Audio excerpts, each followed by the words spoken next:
Hare Krishna. Welcome to KC talks Telugu. నేను మీ host మాయ. ఇన్ని రోజులుగా మనం అందరం మహాభారతం వింటున్నాం. కేసీ గారు వ్యాస విరచిత మహాభారతాన్ని మనకి చాలా క్లియర్గా, ఈజీగా అర్థమయ్యేటట్టు ఎక్స్ప్లెయిన్ చేస్తున్నారు. కానీ ఓన్లీ స్టోరీ వినడం మాత్రమేనా మన డ్యూటీ? దీంట్లో నుంచి ఏం నేర్చుకుంటున్నాము అనేది మనం అందరం విశ్లేషణ చేసుకోవాల్సిన సమయం. ప్రతి ఒక్క క్యారెక్టర్ మనకి ఏదో ఎక్స్ప్లెయిన్ చేయడానికి ట్రై చేస్తున్నాయి. అది మనకి అర్థమవుతుందా అనేది మనం ఆలోచించాలి. ఇక 13th డే వార్ ఏం జరగబోతుంది అనేది మనం కేసీ గారిని అడిగి తెలుసుకుందాం. హరే కృష్ణ కేసీ గారు. హరే కృష్ణ. ద్రోణాచార్యులు దుర్యోధనుడికి వరమిచ్చారు, ఎలాగోలా ధర్మరాజుని బందీగా తీసుకొస్తానని. 2 రోజులు అయినప్పటికీ ధర్మరాజుని పట్టుకోలేకపోయారు. ఇక ఇప్పుడు ఏమవుతుంది వివరించండి. ప్రీణయామో వాసుదేవం. 12వ రోజు యుద్ధంలో విశేషమైన జననష్టాన్ని కలిగించిన పాండవులందరూ కూడా చాలా కోలాహలంగా సంబరాలు చేసుకోవటం మొదలుపెట్టారు.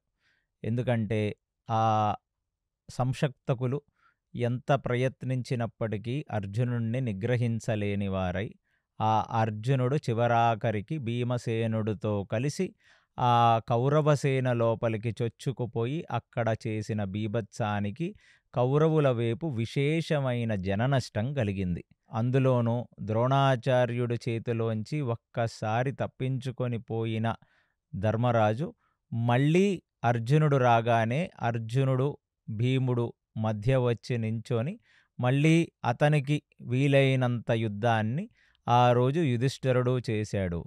అందులోనూ భీముడు చేతిలో తన తమ్ముళ్ళు చనిపోయారన్న బాధ దుర్యోధనుణ్ణి చాలా చాలా బాధ పెట్టింది. అదే కాకుండా అక్కడ శకుని యొక్క తమ్ముళ్ళు చనిపోయారు. అదే కాకుండా కర్ణుడి యొక్క తమ్ముళ్ళు చనిపోయారు.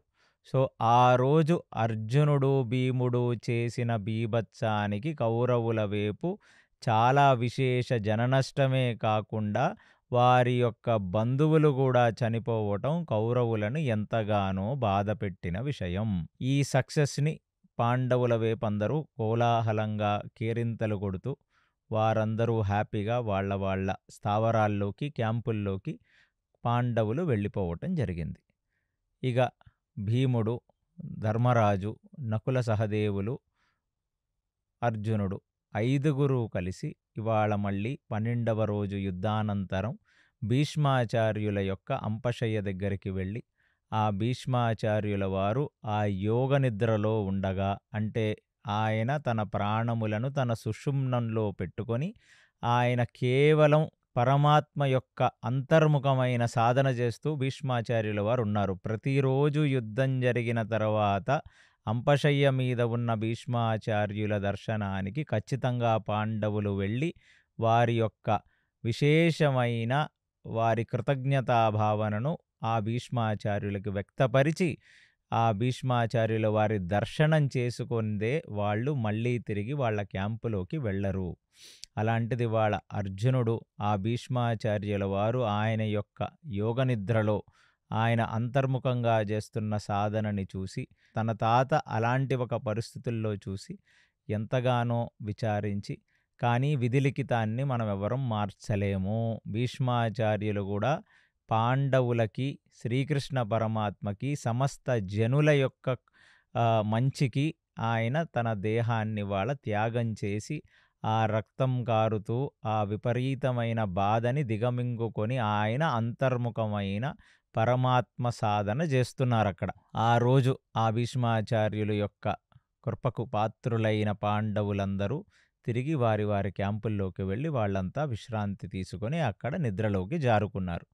ఇటువైపు కౌరవులలో ఆ దుర్యోధనుడు తన తమ్ముళ్ళ యొక్క చావుని జీర్ణించుకోలేనివాడై చాలా క్రోధంగా ఇవాళ శకునితో తర్వాత కర్ణుడితో కాసేపు మంతనాలు జరిపి ఇక అక్కడ నుంచి ఆ దుర్యోధనుడు ద్రోణాచార్యుల వారి స్థావరంలోకి ఆయన క్యాంపులోకి వాడు విపరీతమైన కోపము ఆవేశంతో ద్రోణాచార్యుల వారి క్యాంపులోకి వచ్చాడు. ఇప్పుడు ద్రోణాచార్యుల వారు ఆయన సాయంత్రం చెయ్యాల్సిన ఆయన యొక్క అనుష్ఠానాన్ని ఆయన పూర్తి చేసుకొని అక్కడ సేద తీరుతుండగా క్రోధితుడైన దుర్యోధనుడు వచ్చి, మీరు బ్రాహ్మణోత్తములు, మిమ్మల్ని నమ్ముకొని నేను యుద్ధానికి వచ్చి అందరికంటే ఎక్కువ బాధ్యతను మీ తల మీద పెట్టి, మీరు నా గురువులని, మీకు విశేషమైన పరాక్రమం ఉందని నమ్మి నా నమ్మకాన్ని మీ మీద పెడితే నన్ను మోసం చెయ్యటం మీకు ఇది భావ్యమేనా అని ద్రోణాచార్యుల వారిని సూటిగా ప్రశ్నలు అడుగుతున్నాడు. దానికి ద్రోణాచార్యులు కూడా, దీనిని మోసం అని ఎందుకు అనుకుంటున్నావు దుర్యోధన? కృష్ణార్జునులు అక్కడ ఉన్నంత వరకు నేను ధర్మరాజుని బంధించలేను అనే సంగతి నేను ముందే చెప్పాను. అంటే కృష్ణార్జునులు ఉంటే బంధించరనేది నాకు అర్థమవుతుంది. కానీ 12వ రోజు మొదలే మీరు చెప్పారు, ఎప్పుడైతే రథం నుంచి దూకి పారిపోయినా, లేకపోతే గుర్రాలను తీసుకుంటూ ఆ గుర్రాలతో పాటు ఆ ధర్మరాజు ఆ యుద్ధ రణరంగంలోంచి బయటికి వెళ్ళిపోయినా మీరు పట్టుకోరని. అదేదో మీరు కూడబలుక్కొని మాట్లాడినట్టు మీరు పట్టుకోవటానికి వస్తేనే ధర్మరాజు ఎందుకు పారిపోయాడు? కాబట్టి ద్రోణాచార్య, మీరు పొద్దున చెప్పటం, మధ్యాహ్నానికి అక్కడి నుంచి ధర్మరాజు వెళ్ళిపోవటం, ఇవన్నీ చూస్తే మీరే ధర్మరాజు మీద జాలితో ఆయనని ఈ యుద్ధ రణరంగం నుంచి వెళ్ళటానికి ఏదో సిగ్నల్ ఇచ్చి వెళ్ళమన్నట్టుగా ఉంది తప్ప ఆ ధర్మరాజు తానుగా పారిపోయినట్టు లేదు. నేను చాలా దీర్ఘంగా నా దుష్టచతుష్టయంతో చాలాసేపు సంప్రదించి మేమందరం ఈ కంక్లూజన్కి వచ్చాం. మీరు మనస్ఫూర్తిగా యుద్ధాన్ని ద్రోణాచార్య మీరు చెయ్యట్లేదు. మీకు ఆ ధర్మరాజు అంటే విపరీతమైన జాలి, విపరీతమైన ఇష్టం, విపరీతమైన పక్షపాతం ఉంది. అందుకునే మీరు ఆ ధర్మరాజు మీ ముందు నిలబడలేక పారిపోయే ఆస్కారం మీరే కల్పిస్తున్నారు అని మా వైపు ఉన్న నా విశ్వసనీయ వర్గీయులందరి నమ్మకము, నా నమ్మకం కూడా. కానీ మీలాంటి ఆర్యులు, మీలాంటి ద్విజులు, మీలాంటి బ్రాహ్మణోత్తములు మమ్మల్ని మోసం చెయ్యటం మీకు తగునా? మీ మీదే నమ్మకాన్ని పెట్టుకున్న ఈ దుర్యోధనుణ్ణి మోసం చెయ్యటం మీకు న్యాయమేనా, ధర్మమేనా అని దుర్యోధనుడు న్యాయధర్మాల గురించి మాట్లాడటం అనేది అదొక పెద్ద జోకు.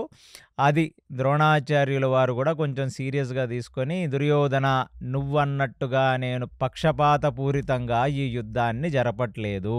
నేనే పక్షపాతంగా యుద్ధాన్ని జరిగితే ఇంత విశేషమైన జననష్టాన్ని నేను చెయ్యను. నువ్వు చూసుంటావు, ఇవాళ పాండవుల వైపు విశేషమైన జననష్టం జరిగింది. ఆ మత్స్యరాజులు, ఆ పాంచాల రాజుల్లో ఉన్న వీరులు, ఆ జనులు అందరూ కూడా ఇవాళ పడిపోయారు. కాబట్టి పక్షపాతపూరితమైన యుద్ధం చెయ్యాల్సినది ఈ ఆచార్యుడు చెయ్యడు. అలాంటి నీచపు పనులు నేను చెయ్యను. నీకు మళ్ళీ చెప్తున్నాను, ధర్మం అటువైపు ఉంది కాబట్టి ఆ ధర్మమే వాళ్ళని రక్షిస్తుంది. నేను ఏ హింటూ ఇవ్వలేదు ధర్మరాజుని పారిపోమ్మని. తన తమ్ముడైన అర్జునుడే ఎప్పుడైతే సత్రజిత్ పడిపోతాడో, అన్నా నువ్వు ఇక్కడి నుంచి యుద్ధ రణరంగం వదిలేసి వెళ్ళిపోవలసినది అని ఆజ్ఞాపించి వెళ్ళిపోయాడు. అది తెలుసుకున్న ధర్మరాజు నా ముందు నిలవలేక వెళ్ళిపోయాడు. నేను నా ఒళ్ళు దాచుకోకుండా త్రికరణ శుద్ధితో యుద్ధం చేస్తున్నాను. నువ్విలాంటి సూటిపోటి మాటలను మాట్లాడటం ఆపివేయవలసినది అని చాలా కఠినంగా దుర్యోధనుడు ముఖం చూస్తూ ద్రోణాచార్యుల వారు హెచ్చరించారు దుర్యోధనుణ్ణి. ఇక ద్రోణాచార్యుల వారిని ఎమోషనల్ బ్లాక్మెయిల్ ఎలాగో దుర్యోధనుడు చెయ్యలేడు. తన తాత కాదు తను చెప్పినవన్నీ వినటానికి ద్రోణాచార్యుడు. కాబట్టి దుర్యోధనుడు ఒకటే అడిగాడు, నా తమ్ముళ్ళు చనిపోయారు, నా వైపు విశేష జననష్టం జరిగింది. శకుని మా మామగారి తమ్ముళ్ళు అంటే మా మేనమామలు చనిపోయారు. కర్ణుడి యొక్క తమ్ముళ్ళు చనిపోయారు. కర్ణుడి యొక్క ప్రధానమైన బంధువులు చనిపోయారు ఇవాళ యుద్ధంలో. ఇంతమంది నన్ను నమ్ముకొని వచ్చారు ద్రోణాచార్య. నా నమ్మకం మీ మీద పెట్టాను. అంటే మిమ్మల్ని నమ్ముకొని ఈ కౌరవ సైన్యం మొత్తం యుద్ధం చేస్తుంటే మమ్మల్ని కాపాడాల్సిన ధర్మం మీదే. కాబట్టి మీరేం చేస్తారో తెలీదు. 13వ రోజు మన వైపు యుద్ధంలో విజయం ఉండి మీరు మీ యొక్క ప్రతిభని పూర్తిగా వాడితే మాకు విజయం చేకూరుతుందన్న ఆశ, నమ్మకం మాకింకా ఉన్నాయి. కాబట్టి మేమందరం మా యొక్క నమ్మకాన్ని మీ మీద పెట్టాము. మిమ్మల్ని అర్జిస్తున్నాం. కాబట్టి మీరు 13వ రోజు యుద్ధంలో భీకరమైన స్ట్రాటజీలు, అద్భుతమైన యుద్ధము చేసి మమ్మల్ని గెలిపించ ప్రార్థన అని చేజోడించి ద్రోణాచార్యుల వారిని చాలా కఠినంగా మాట్లాడుతూ అడిగాడు దుర్యోధనుడు. ఇక ద్రోణాచార్యుడికి కూడా తప్పేటట్టుగా లేదు. ఎందుకంటే దుర్యోధనుడు అడిగిన దాంట్లో కూడా ఎంతో కొంత లాజిక్ ఉంది.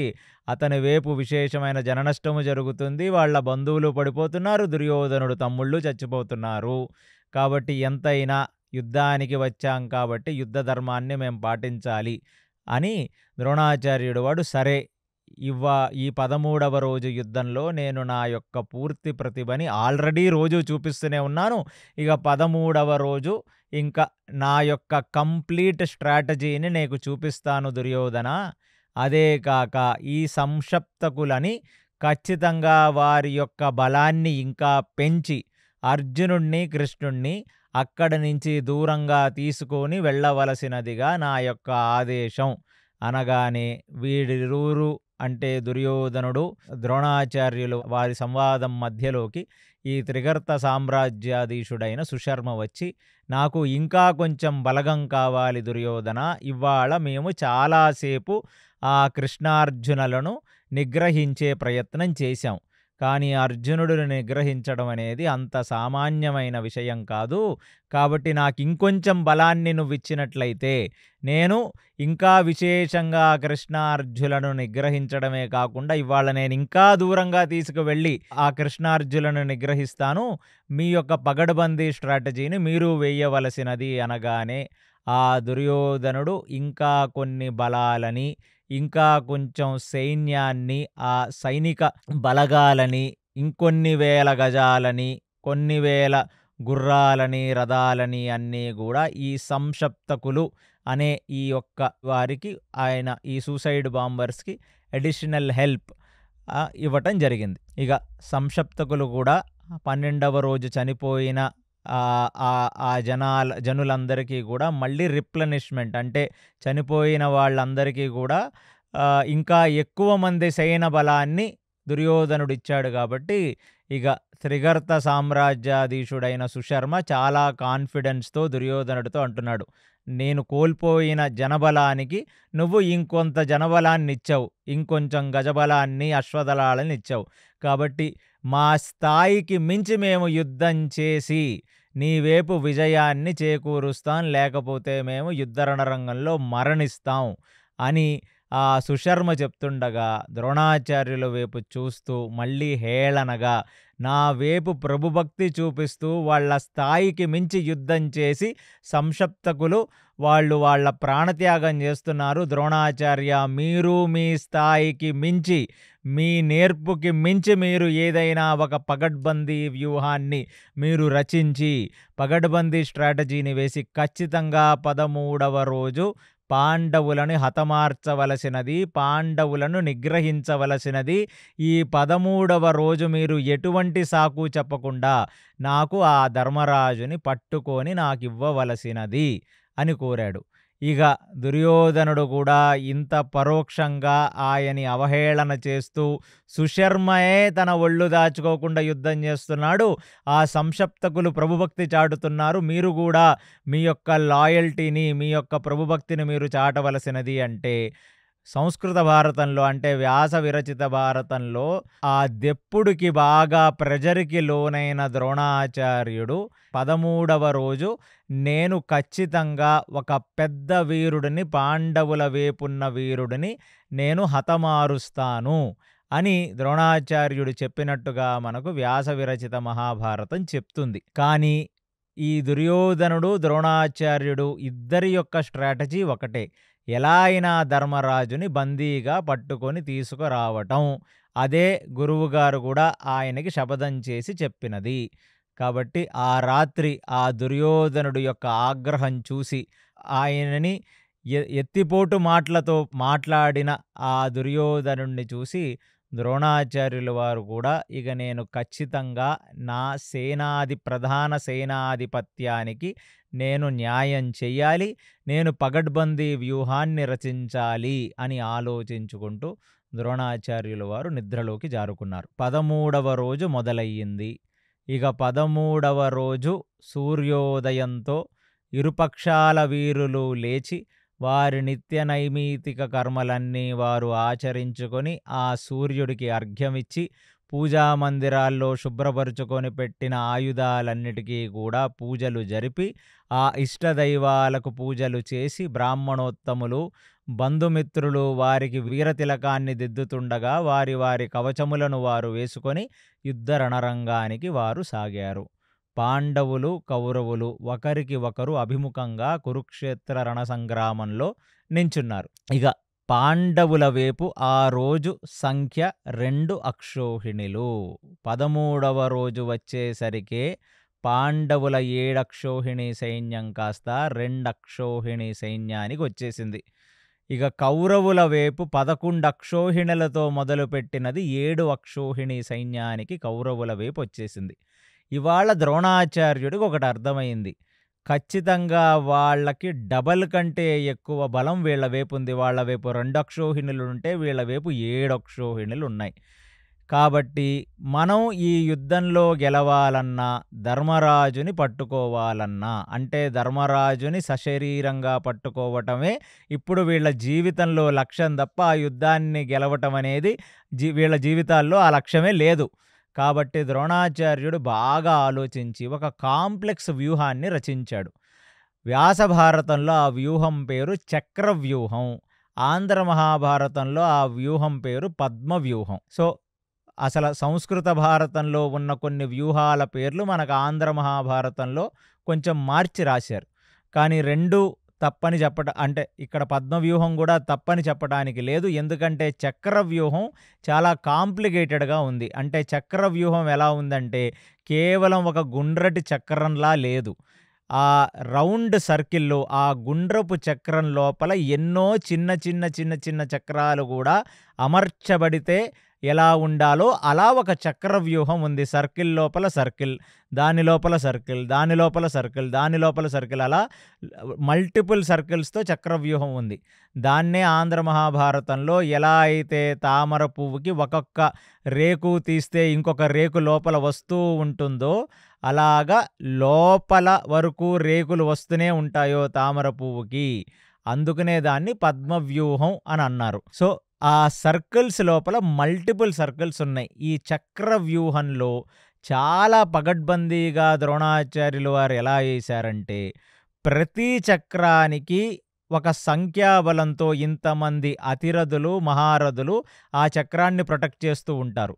ప్రతి చక్రానికి ఒక అధిపతి, ఒక చక్రానికి శల్యుడు, ఒక చక్రానికి అశ్వత్థామ, ఒక చక్రానికి కృతవర్మ, ఒక చక్రానికి ద్రోణాచార్యుడే, ఒక చక్రానికి దుర్యోధనుడు, ఒక చక్రానికి దుశ్శాసనుడు, అలా వారి వేపున్న మహారథులందరూ ఆ చక్రాలకి వాళ్ళు లీడర్లుగా ఉంటూ చాలా కాంప్లికేటెడ్ వ్యూహాన్ని రచించాడు. ఎందుకు ఇంత కాంప్లికేటెడ్ వ్యూహం? రెండు. ఒకటి, పాండవుల సేన మన వ్యూహంలోకి చొచ్చుకోకూడదు, మన వైపు విశేషమైన జననష్టం జరగకూడదు. ఎందుకంటే కౌరవుల వైపున్న బలం సంఖ్యాబలం మాత్రమే. కాబట్టి ఫస్ట్ సంఖ్యని కాపాడుకుంటూ ఉండాలి. రెండు, అసలు ఇన్ని చక్రాలను భేదించి లోపలికి వచ్చి దుర్యోధనుడు యొక్క తమ్ముళ్ళని చంపటం అనేది అది చాలా కష్టమైన పని. ఒకవేళ వాళ్ళు ఒక చక్రాన్ని భేదించినా మళ్ళీ ఇంకొక చక్రం ఉంటుంది, ఇంకో చక్రాన్ని భేదించినా మళ్ళీ ఇంకో చక్రం ఉంటుంది. అన్ని చక్రాలలో మధ్యలోకి తీసుకెళ్లి దుర్యోధనుడు తమ్ముళ్ళని పెట్టాడు. ఇవాళ ద్రోణాచార్యుడు ఖచ్చితంగా ఆయన ప్రతిభ చూపించాలి, లేకపోతే ఇక ఆయన అలుసైపోయి ప్రతి రాత్రి దుర్యోధనుడు చేసే ఈ ఒక హెరాస్మెంట్కి, ఈ ఎమోషనల్ టార్చర్కి ఆయన లోన్ అవుతాడు.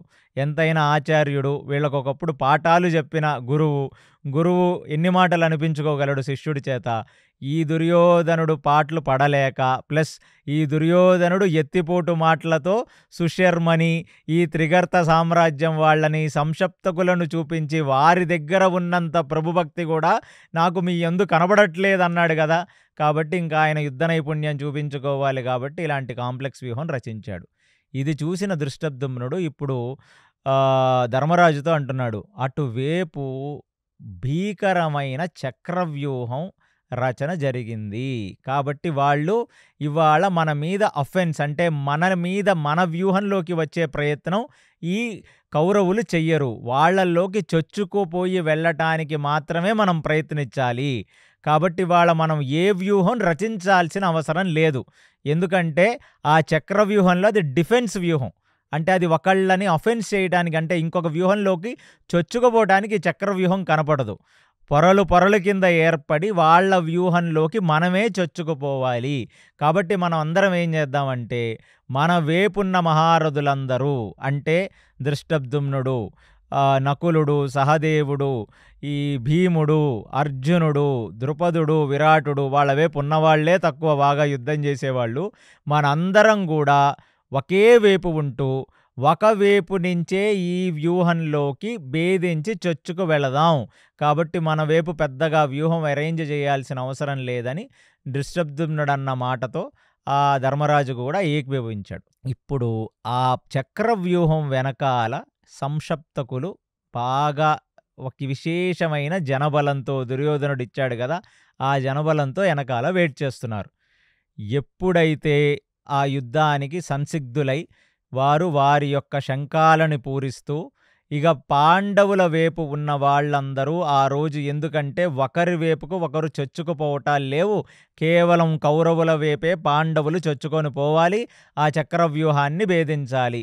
ఇక ఈ పాండవుల వైపు ప్రీణయామో వాసుదేవం అని అరుచుకుంటూ భీముడు, దృష్టద్యుమ్నుడు, అర్జునుడు, నకుల సహదేవులు, ధర్మరాజు ఆ కౌరవుల వైపుకు వెళుతుండగా, ఇక కౌరవుల వైపు నుంచి నమ పార్వతీపతయే హర హర మహాదేవ అని విశేషమైన నాదాలు ఆ కౌరవుల వైపు నుంచి వినిపించటం మొదలుపెట్టాయి. ఎప్పుడైతే ఈ పాండవుల సేన ఈ చక్రవ్యూహం వైపుకు దూసుకొని వెళుతుందో, అప్పుడు ఈ చక్రవ్యూహం వెనకాల ఉన్న సంశప్తకులు మొత్తం ఒక అర్ధచంద్రాకార వ్యూహంలో వచ్చి మళ్ళీ ఈ అర్జునుడిని, శ్రీకృష్ణుడిని వాళ్ళు మీరు మాతో యుద్ధం చేయవలసినది అని అర్జునుడు శ్రీకృష్ణుడి వైపుకు విశేషమైన బాణాలను వేశారు.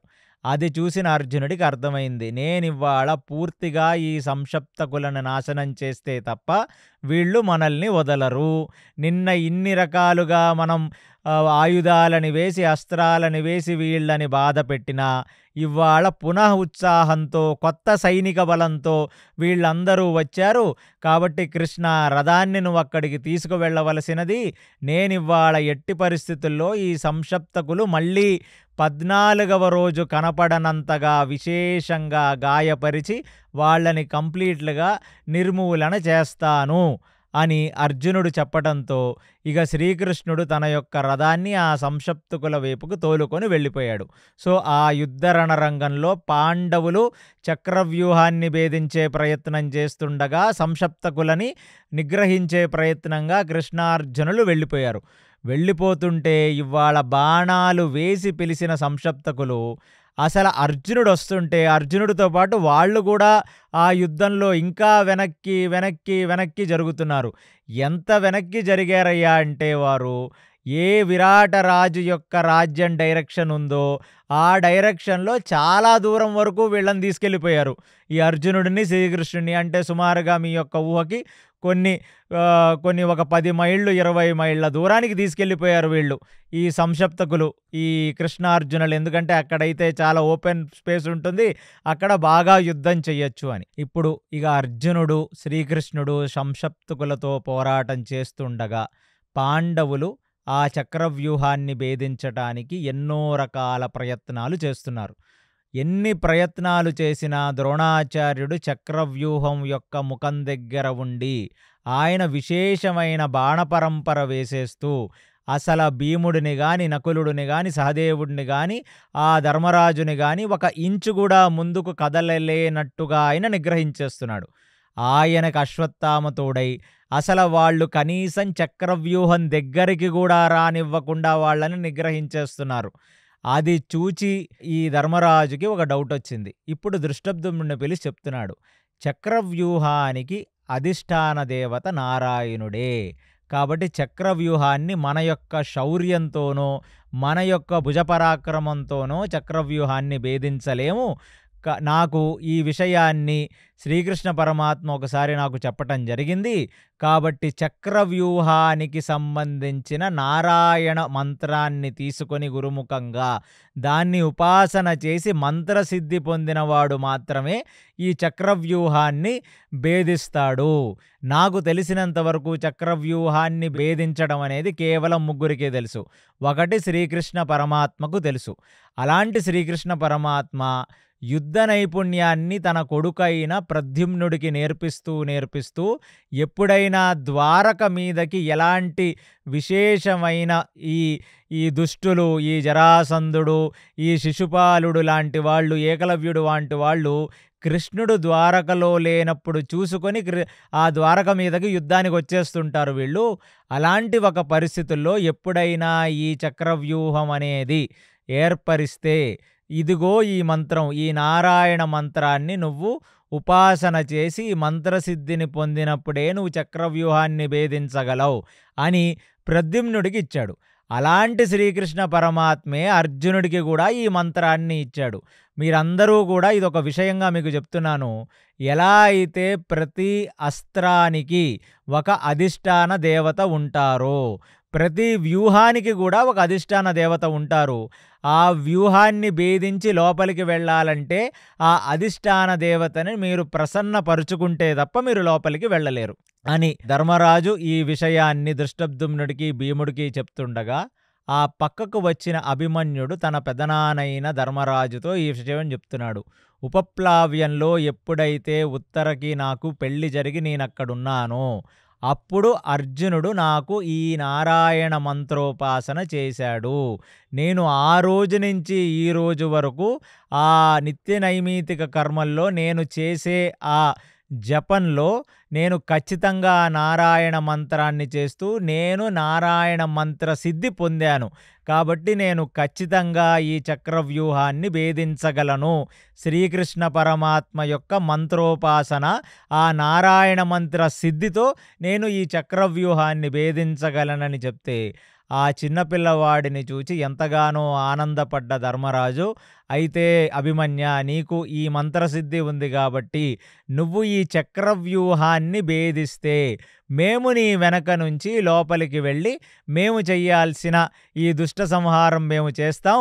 అందుకునేనేమో ద్రోణాచార్యుడు వారు ఇంత కాంప్లికేటెడ్ వ్యూహాన్ని రచించారు. ఇవాళ మన వైపు నువ్వు ఉండటం అనేది మాకు విశేషమైన అదృష్టం అని ధర్మరాజు చెప్పి ఈ అభిమన్యుడిని నువ్వు ఈ చక్రవ్యూహాన్ని భేదించవలసినది అంటే ఇక ఆ చక్రవ్యూహం ముఖద్వారం దగ్గర నించున్న ద్రోణాచార్యుడి వైపుకి విశేషమైన బాణాలను వేసి అభిమన్యుడు ద్రోణాచార్యుల వారిని నిగ్రహించే ప్రయత్నం చేసి నిగ్రహిస్తూ ఒక్కొక్క అడుగు ముందుకు వేస్తూ ఆ ద్రోణాచార్యుడు ఇంకెన్ని బాణాలు వేసినా ఆ నారాయణ మంత్రసిద్ధితో ఆ బాణాలన్నీ గాల్లోనే కొట్టేస్తూ ఒక్కసారిగా తన రథసారథైన సుమిత్రకు చెప్తున్నాడు. ఎప్పుడైతే ఇక ద్రోణాచార్యుడు నా వైపు బాణాలు వెయ్యలేని పరిస్థితిలో ఉంటాడో నువ్వు ద్రోణాచార్యుడు పక్కన నుంచి భేదించుకుంటూ ఈ చక్రవ్యూహంలోకి వెళ్ళవలసినది అని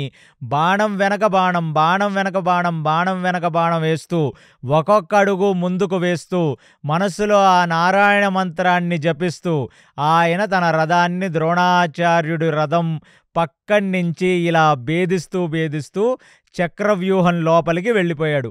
అది చూచిన ద్రోణాచార్యుడు నేనింత కాంప్లికేటెడ్ వ్యూహాన్ని రచిస్తే అమ్మ అర్జున అసలు ఇది అభిమన్యుడికి తెలిసి ఉండదు.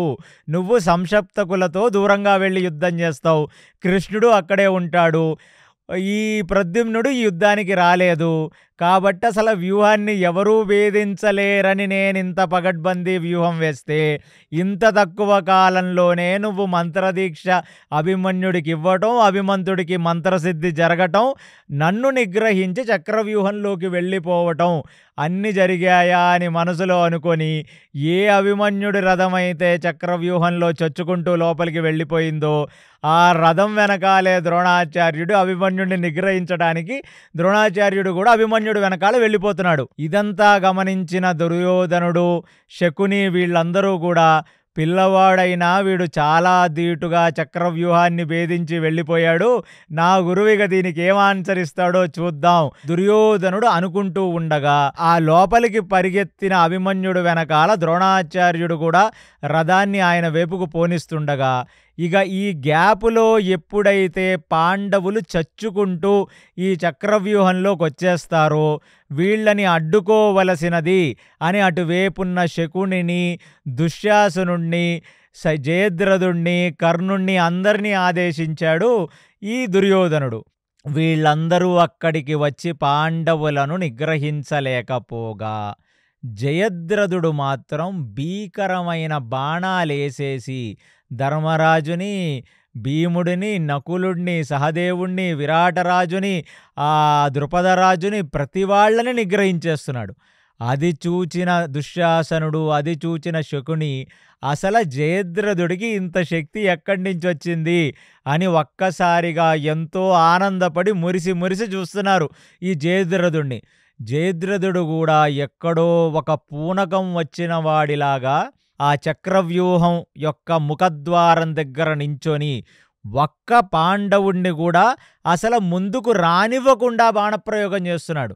అది చూచిన ధర్మరాజు ఒక్క క్షణం ఆలోచించాడు. ద్రోణాచార్యుల వారికి ఒక అడుగు ముందుకు వేయటానికి మనం భయపడ్డాం. మన పక్కనున్న అభిమన్యుడు వచ్చాడు, నారాయణ మంత్రోపాసన చేసుకుంటూ లోపల చచ్చుకుంటూ వెళ్ళిపోయాడు. అసలు జయద్రథుణ్ణి నిగ్రహించడం ఇంత కష్టమైపోతుందేంటి? ఏంటి భీమసేన ఈ దుస్థితి అని అడిగితే ఇక భీమసేనుడు తన విశేషమైన ధనస్సును తీసి కొన్ని బాణాలని జయద్రథుడు మీదకు వేస్తుంటే జయద్రథుడు భీముడు వేసిన బాణాలని గాల్లోనే కొట్టేస్తున్నాడట.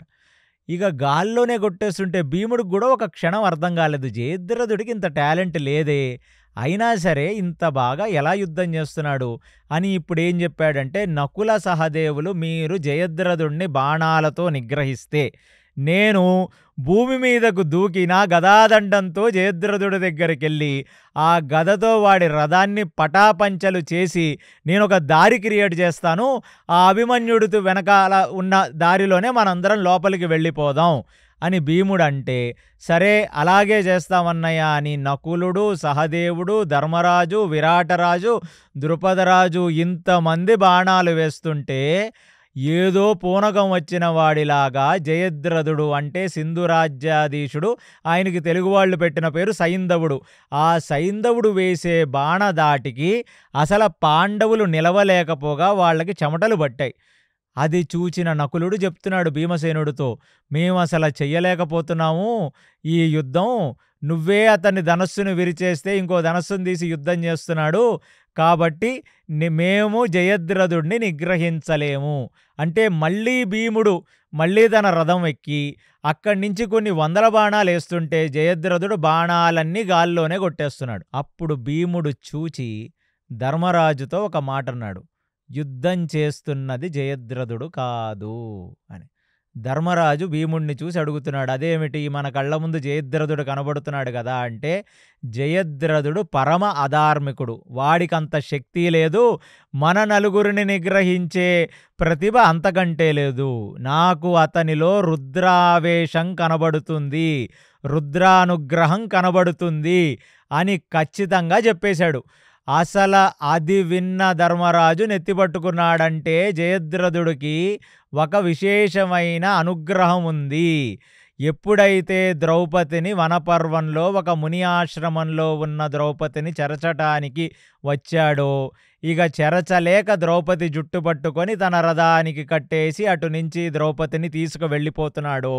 ఆ టైంలో ధర్మరాజు, భీముడు, అర్జునుడు వచ్చి ఆ జయద్రథుడిని, సైంధవుణ్ణి చితగ్గొట్టేసి ఆ భీముడు వాణ్ణి ఒంగోపెట్టి ఆ కత్తితో వాడికి గుండు కొట్టి ఆ పెచ్చులు ఊడిపోయేటట్టుగా ఆ బరకగా ఆ గుండు కొట్టి అక్కడ ఇక్కడ జుట్టు వదిలేసి ఒక వికృతి అయిన ఆకారాన్ని క్రియేట్ చేసి ఆయన డొక్కలను విరిచేసి ముఖంలో ఉన్న జారిప్స్ని అన్నీ ఇరిచేసి కొట్టేసి రక్తం గారుతుండగా అలాంటి వాడిని తీసుకొని వచ్చి ధర్మరాజు ముందు పెడితే ధర్మరాజు నువ్వు కేవలం దుశ్శల యొక్క భర్తవి, అందుకు నిన్ను క్షమించి మేము వదిలేస్తున్నాం మా చెల్లి ముఖం చూసి బ్రతికిపోమ్మంటే అక్కడ భీముడు చెప్పాడు, మేము పాండవులు పెట్టిన భిక్ష వల్ల నేను బ్రతుకుతున్నాను, నేను పాండవ దాసుణ్ణి, నేను ద్రౌపది దాసుణ్ణని నువ్వు చెప్పుకుంటూ తిరగాలి ఇప్పుడు వెళ్ళే స్వయంవరానికని భీముడు చెప్తే అసలు తన ముఖాన్ని అద్దంలో చూచుకొని ఆ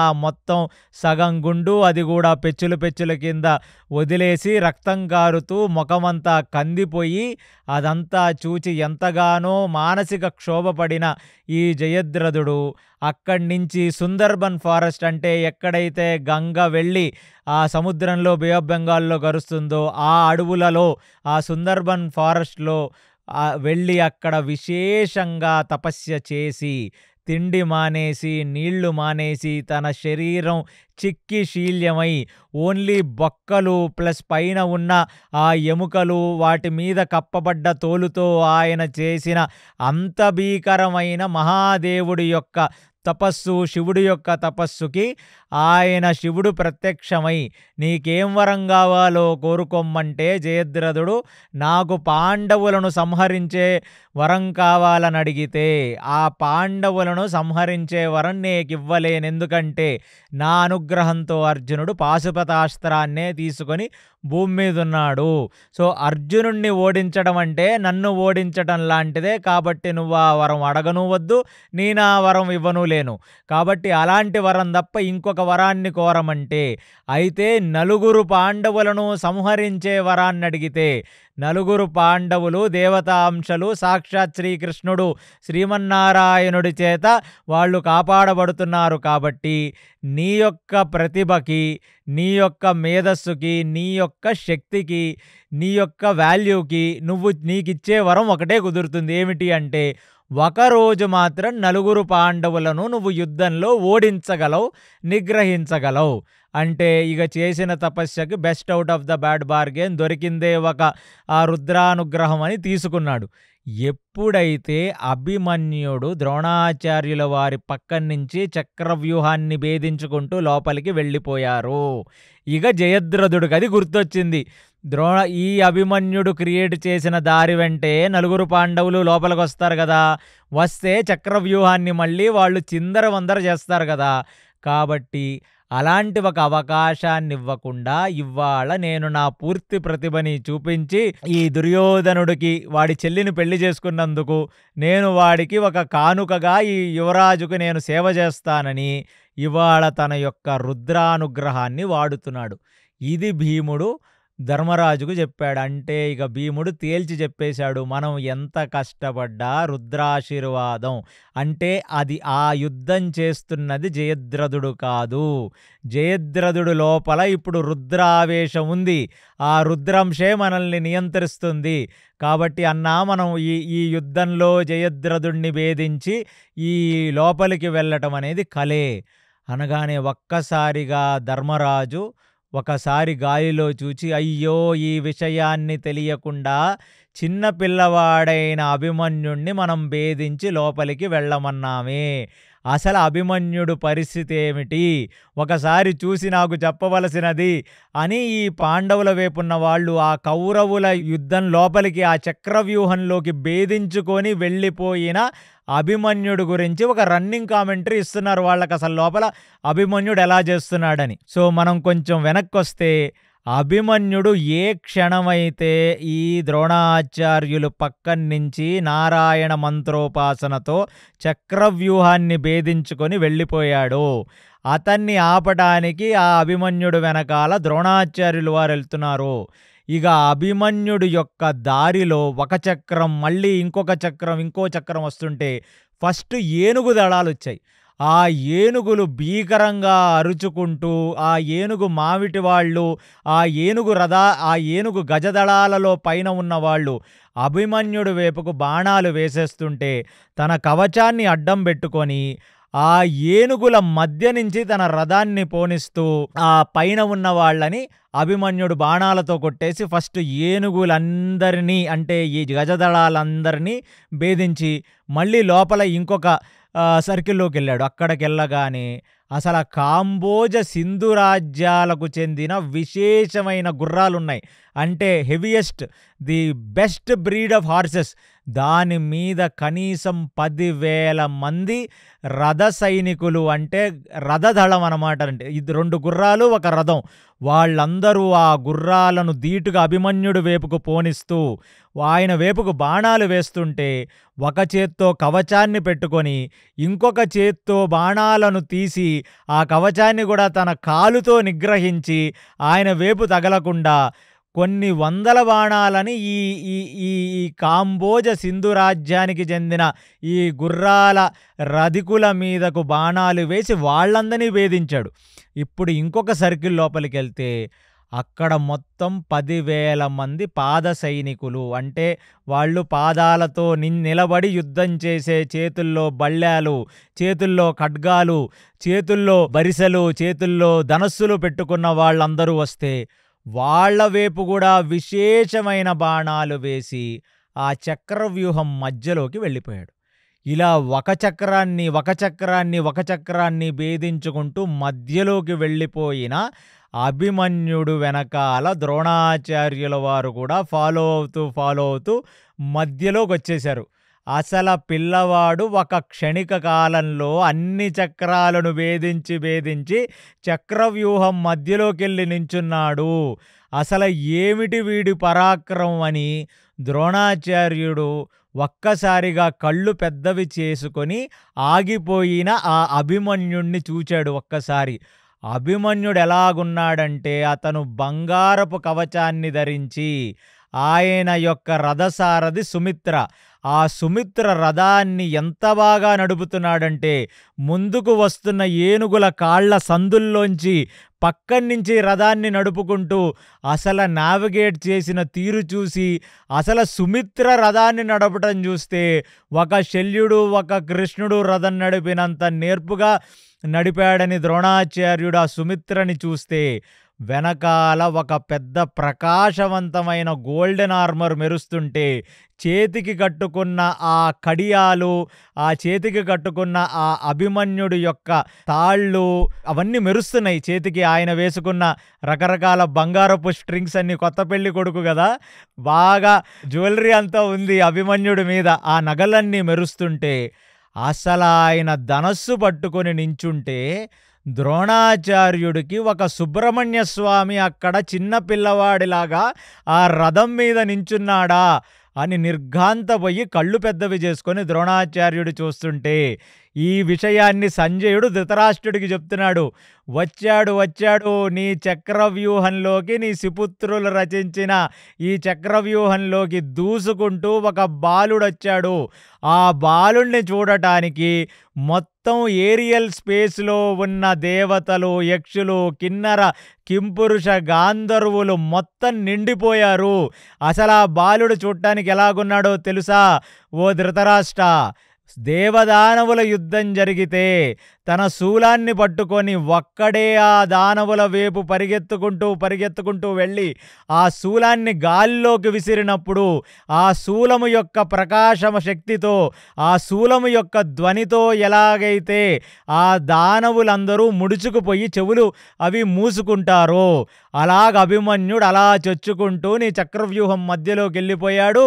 బాలమురుగ కనబడుతున్నాడు, మాకు కార్తికేయ కనబడుతున్నాడు అని సంజయుడు ధృతరాష్ట్రుడు ధృతరాష్ట్రుడికి చెప్తుంటే, అంటే ఇక్కడ ద్రోణాచార్యుడు మనసులో అతన్ని చూడగానే ఇతను సుబ్రహ్మణ్య స్వామే అన్నట్టు అనిపిస్తుంటే, సంజయుడు ధృతరాష్ట్రుడికి చెప్తున్నాడు, ఒక బాలమురుగ నిలబడ్డాడు చక్రవ్యూహం మధ్యలోకి వెళ్ళాడంటే, వైశంపాయన ఋషి అక్కడ జన్మేజయుడు తమ్ముళ్లకు చెప్తున్నాడు, వరే మీ తాత అంటే పరీక్షితుడి తండ్రి అభిమన్యుడు, కాబట్టి మీ తాత వయసు అక్షరాల 16 సంవత్సరాలు.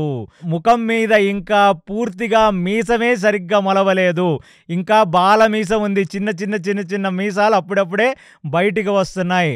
అలాంటి వాడు ఇంతమంది అతిరథ మహారథులు రకరకాల చక్రాలలో ఉండగా వారన్నిటినీ భేదించి లోపలికి వెళ్ళి ఒక్కడే ఆ చక్రవ్యూహం మధ్యలో నించొని రథాన్ని ఆపి వీళ్ల వేపు దీటుగా చూస్తుంటే ఒక కార్తికేయ, ఒక స్కందుణ్ణి చూసినట్టుంది.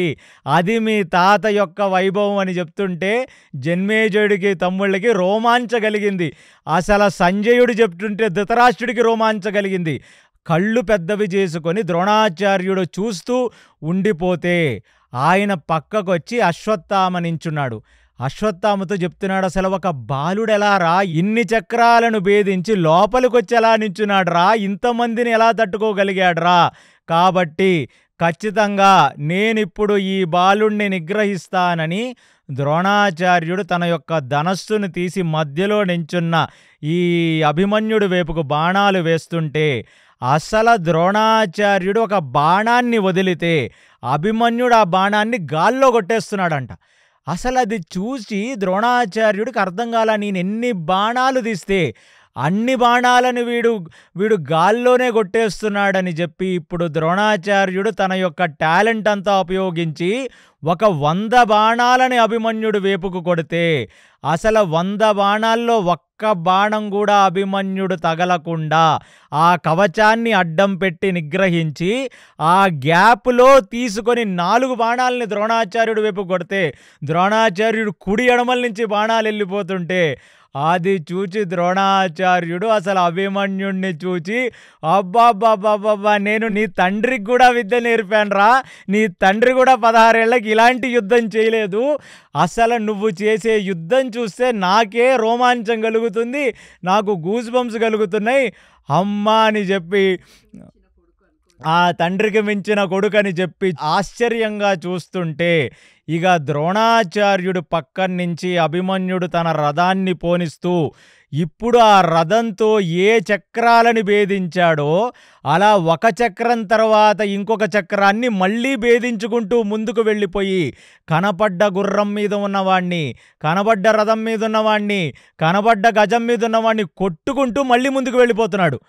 ఇక అభిమన్యుణ్ణి ఇలా చూచి ద్రోణాచార్యుడు నిర్ఘాంతపోయి ఇలా చూస్తూ ఉండగా ఇక దుర్యోధనుడు చెప్పాడు, వీడు చిన్న పిల్లవాడు, వీడు శిశింద్రిలాగా అంత పెద్ద చక్రవ్యూహాన్ని భేదించుకుంటూ లోపలికి వచ్చి మళ్ళీ లోపల నుంచి బయటికి పోయే ప్రయత్నం చేస్తున్నాడు, ఇప్పుడు నేను నా ప్రతిభ చూపిస్తానని చెప్పి దుర్యోధనుడు వచ్చి తన రథాన్ని అభిమన్యుడు రథానికి అడ్డం పెట్టాడు. అది చూచిన ద్రోణాచార్యుడు పక్కన అశ్వత్థామతో అంటున్నాడు, దుర్యోధనుడికి తెలియక పోయి ఈ అభిమన్యుడు గుర్రాలకి ఆపోజిట్గా రథాన్ని పెట్టాడు, అభిమన్యుడు బాణాలు వేస్తే దుర్యోధనుడు చచ్చిపోతాడు రా, దుర్యోధనుడిని కాపాడుకోవాలి మీరు, అశ్వత్థామ, కృపాచార్య, శల్య మీరందరూ వెళ్ళి ముందా దుర్యోధనుడిని కాపాడుకోండి అనగానే ఒకడే అభిమన్యుడు ముందున్నాడు. దుర్యోధనుడు కుడివైపు శల్యుడు, ఎడంవైపు అశ్వత్థామ, అటువైపు కృతవర్మ, ఇటువైపు కృపాచార్య, మొత్తం అందరూ దుర్యోధనుడు ముందు నించుండగానే ఒక్కసారిగా అభిమన్యుడా దుర్యోధనుడిని చూచుకుంటూ, నువ్వు మా నాన్నగారిని పాండవులని ఎంత బాధ పెట్టావు, ఎంత ఖేద పెట్టావు, నేను గుణపాఠం నేర్పుతానని అసలు దుర్యోధనుడు ఒక బాణాన్ని తీసి బాణం వేసే లోపల ఒకేసారి 10 బాణాలు వచ్చి దుర్యోధనుడు రథం మీదకి వచ్చేస్తున్నాయి. ఆ దుర్యోధనుడు బాణాన్ని పక్కన పెట్టి కవచాన్ని అడ్డం పెట్టుకొని కవచం తీసి మళ్ళీ బాణం వేద్దాం అనుకున్న టైంలో మళ్ళీ 10 బాణాలు వచ్చేస్తున్నాయి. అలా కొడుతుంటే కవచానికి తగిలి బాణాలు, ఆ అభిమన్యుడు బాణాలు కూడా అర్జునుడు బాణాల్లాగా చాలా తిక్కుగా చాలా గట్టిగా తగులుతుంటే ఆ ఫ్రిక్షన్ తట్టుకోలేక ఆ దుర్యోధనుడు ఒక్కసారిగా ఆ బాణ పరంపరని కవచాలతో కూడా నిగ్రహించలేక ఇక 100 బాణాలు కవచాల మీద కొడితే ఆ కవచాన్ని తట్టుకోలేక కవచంతో పాటు తన రథంలో పడిపోయాడు. ఒక్కసారి దుర్యోధనుడు అలా రథంలో పడిపోగానే మళ్ళీ దుర్యోధనుడు పక్కడి నుంచి రథాన్ని పోనిస్తూ ఈ కౌరవ సేన లోపలికి వెళ్ళి మెలికలు తిరుక్కుంటూ రౌండ్గా తిరుక్కుంటూ దొరికిన సైనికుడిని, దొరికిన గజదళాన్ని, దొరికిన అశ్వదళాలని అందరినీ భీకరంగా యుద్ధం చేసుకుంటూ వెళ్ళిపోతున్నాడు. అది చూచిన శల్యుడికి ఇప్పుడు ఒక డౌట్ వచ్చింది. వీడు పిల్లవాడిలాగున్నాడు. ద్రోణాచార్యుడు నిగ్రహించలేక కళ్ళుది పెద్దవి పెట్టుకొని ఒక ఆశ్చర్యంగా నించుండిపోయాడు. దుర్యోధనుడు కేవలం కవచాన్ని అడ్డం పెట్టుకొని కూడా ఆ ఫ్రిక్షన్కి తట్టుకోలేక పడిపోయాడు. కాబట్టి న్యాచురల్గానే శల్యుడికి కొంచెం అహంభావి. అలాంటిది శల్యుడు కొంచెం ఎవరన్నా ఛాలెంజ్ చేస్తే తీసుకునే మనస్తత్వం చాలా గట్టిగా ఉంటుంది. నేనా నువ్వా చూసుకుందామని అభిమన్యుడు రథం పరిగెత్తుకుంటూ కౌరవసేన లోపలికి వెళ్ళిపోతూ వాళ్ళని సంహరిస్తుంటే ఒక స్పెషల్ రథంలో శల్యుడు ఆ రథసారథి నడుపుతుండగా 2nd ఫ్లోర్కి ఎక్కాడంటే ఈ రథాలకు కూడా 1st floor, 2nd floor, 3rd floors ఉంటాయి రూఫు. అలాంటిది ఒక 2nd ఫ్లోర్లోకి ఎక్కి ఆ పైనున్న యాంగిల్లో చూస్తూ అభిమన్యుడిని ముందు వేపుకి ఆ రథం తిరుగుతుండగా అభిమన్యుడు వేపుకు విశేషమైన బాణాలు వేసేస్తే ఆ అభిమన్యుడు వాటిని అన్నిటినీ అడ్డం పెట్టుకొని చూస్తే శల్యుడు రథం యొక్క 1st ఫ్లోర్లో ఉంటే ఆ శల్యుడు వేపుకి ఏకధాటిగా ఒకేసారి 26 బాణాలను ఒకసారి వేయగానే శల్యుడి యొక్క చేతిలో ఉన్న ఆ ధనస్సు విరిగిపోయింది. ఆ ధనస్సు తీసి ఇంకో ధనస్సు వేసే లోపల శల్యుడి యొక్క కవచానికి ఒక 7 బాణాలు కొట్టగానే ఆ ఫ్రిక్షన్ అంత ధీటుగా వచ్చి ఒక ఇంద్రుడి యొక్క వజ్రాయుధం పడ్డట్టుగా తన యొక్క కవచానికి శల్యుడి యొక్క కవచానికి అది తగిలితే శల్యుడు ఆ ఫ్రిక్షన్కి ఒక్కసారి తల అదిరిన వాడై ఆ రథం యొక్క పైన ఉన్న ఆ 1st ఫ్లోర్లో పడిపోయి మూర్చపోయాడు శల్యుడు. ఇది చూచిన ద్రోణాచార్యుడు చెప్తున్నాడు కృపాచార్యులకు, చూడు పులిబిడ్డ ఎలా యుద్ధం చేస్తుందో. అసలు ద్రోణాచార్యుడు ఆ రోజు కౌరవుల వైపు యుద్ధం చేస్తున్నాడా, అభిమన్యుడికి ఒక ఫ్యాన్ లాగున్నాడో అర్థం కాకుండా కృపాచార్యులకి చెప్తున్నాడు, చూసావా అభిమన్యుడు చేస్తున్న యుద్ధం, నాకు అర్జునుడిని చూస్తేనే ఒక రకమైన ఆనందం కలుగుద్ది, వీడిని చూస్తే నాకు ఆశ్చర్యం కలుగుతుంది.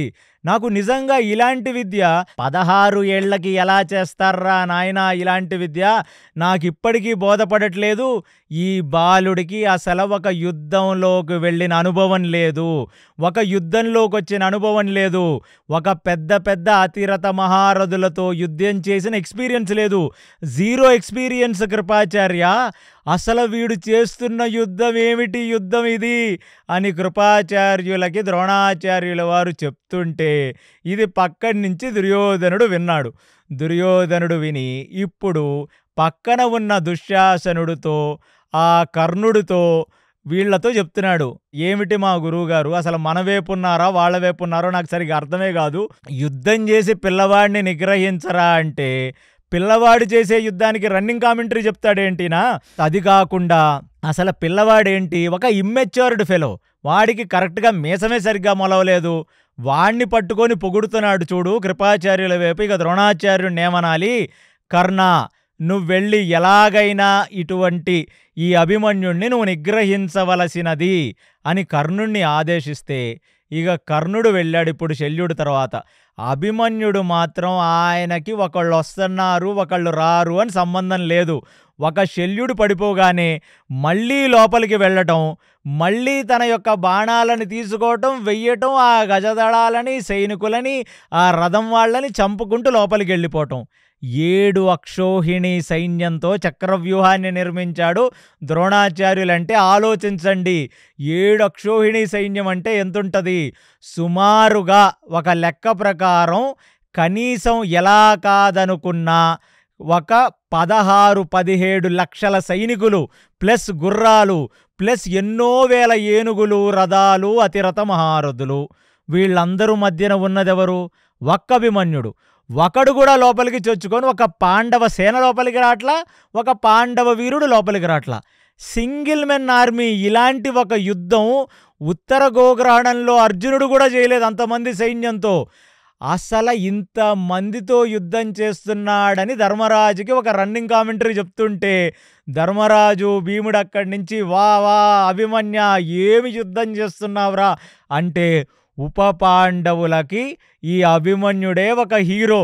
అమ్మా మా అన్న ఇలాంటి యుద్ధం చేస్తున్నాడా ఈ అభిమన్యుడు అని ఉప పాండవులందరూ అభిమన్యుడి యొక్క యుద్ధ నైపుణ్యాన్ని పొగుడుతూ ఉండగా ఇక్కడ సంజయుడు ధృతరాష్ట్రుడికి చెప్తున్నాడు, ఒక్కడు కూడా ముందుకు రావట్లేదురా. అభిమన్యుడు ముందుకు వెళుతుంటే ఇప్పుడు ఈ సెకండ్ ఇన్నింగ్స్ ఎప్పుడైతే శల్యుడు పడిపోయాడో ఇక రథంలో ఉన్న వాళ్ళు చిన్న పిల్లడని చూడకుండా నిజంగే ఒక కార్తికేయ స్వామి వస్తే ఎలా అయితే దానవులు భయపడిపోతారో వణుకుతారో అలా వణుకుతున్నారంట.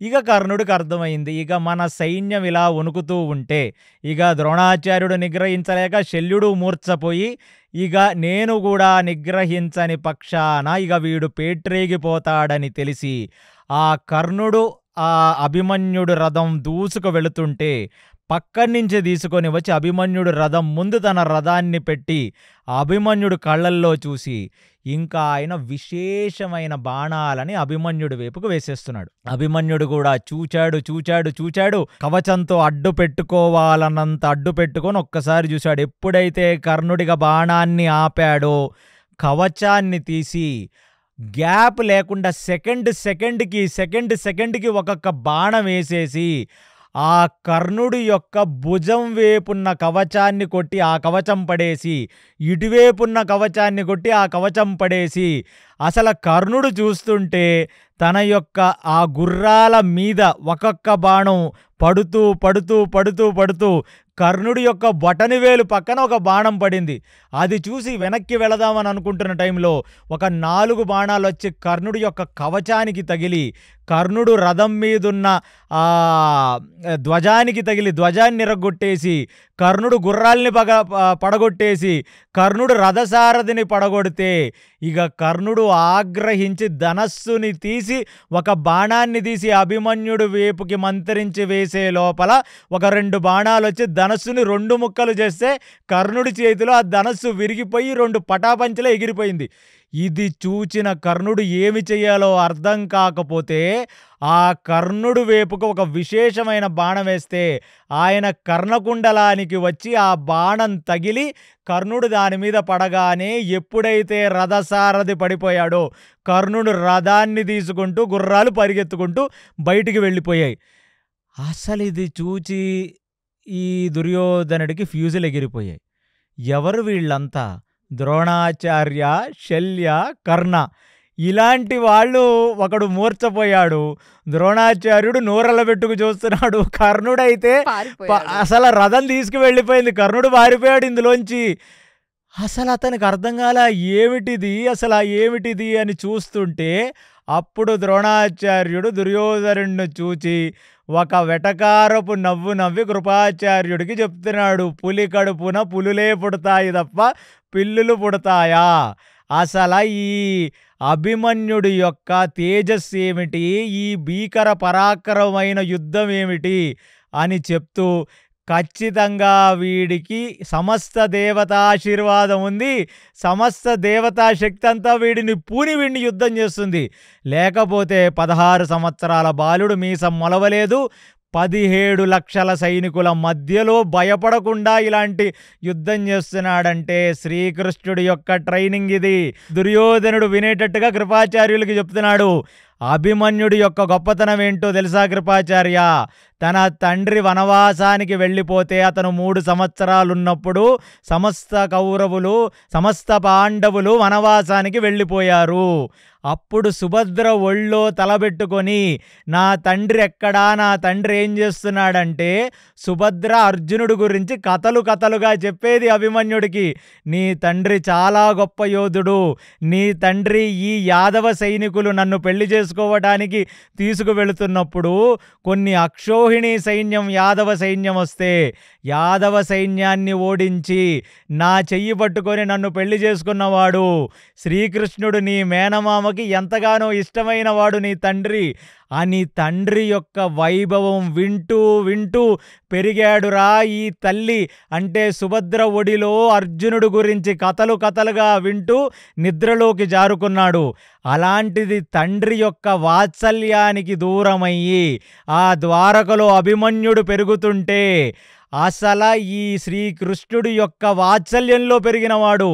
శ్రీకృష్ణుడు ఎలా అయితే అనిరుద్ధ ప్రద్యుమ్నలకు నేర్పించాడో అలాగే ఈ అభిమన్యుడికి కూడా శ్రీకృష్ణుడు తన చేతులతో ఈ ధనుర్విద్యని నేర్పించాడు. శ్రీకృష్ణుడు తనకు శౌర్యాన్ని నేర్పించాడు. అది క్లియర్గా మనకి అభిమన్యుడు కళ్ళల్లో కనబడిపోతుంది కృపాచార్య. ఇది కృష్ణుడు ట్రైనింగ్. ఇలాగ తండ్రికి దూరమై ద్వారకలో పెరుగుతున్న అభిమన్యుడు తన తండ్రిని గెలిపించడానికి చేస్తున్న యుద్ధం. కాబట్టి వాడి పరాక్రమాన్ని ఎవరూ తట్టుకోలేరు, ఎవరొచ్చినా తట్టుకోలేరు అని తేల్చి చెప్పేశాడు ద్రోణాచార్యుడు. ఇక ద్రోణాచార్యుడు కృపాచార్యులతో ఇది కృష్ణుడు ట్రైనింగ్. కృష్ణుడి యొక్క చేతుల మీదగా ధనుర్విద్యని నేర్చుకున్న ఈ అభిమన్యుడిని మనం గెలవటం అనేది అసలు ఈజీ పని కాదు, ఇది సాధ్యం కాదు అనగానే ఇక దుర్యోధనుడిది విన్నవాడు అసలు వాడికి జీర్ణం కావట్లా. వాడు ఓడిపోయిన సంగతే వాడికి జీర్ణం కాదు. అలాంటిది ఒక చిన్న పిల్లవాడు కర్ణుడిని కూడా కవచాన్ని విరిచేసి ఆ రథసారథిని పడగొట్టి కర్ణుడు కూడా ఇక్కడి నుంచి వెళ్ళిపోయేలాగా చేశాడని, ఇక ఎవరైనా ఇక ఇప్పుడు అభిమన్యుణ్ణి చంపితే వాళ్లకు నేనొక స్పెషల్ కానుకిస్తానని అనౌన్స్ చేశాడు ఇక దుర్యోధనుడు. అది చూచిన ఫస్ట్ శల్యుడి యొక్క చిన్న తమ్ముడు, ఆ శల్యుడే మూర్ఛపోయాడు, అతన్ని తీసుకుని వెళ్ళిపోయారు.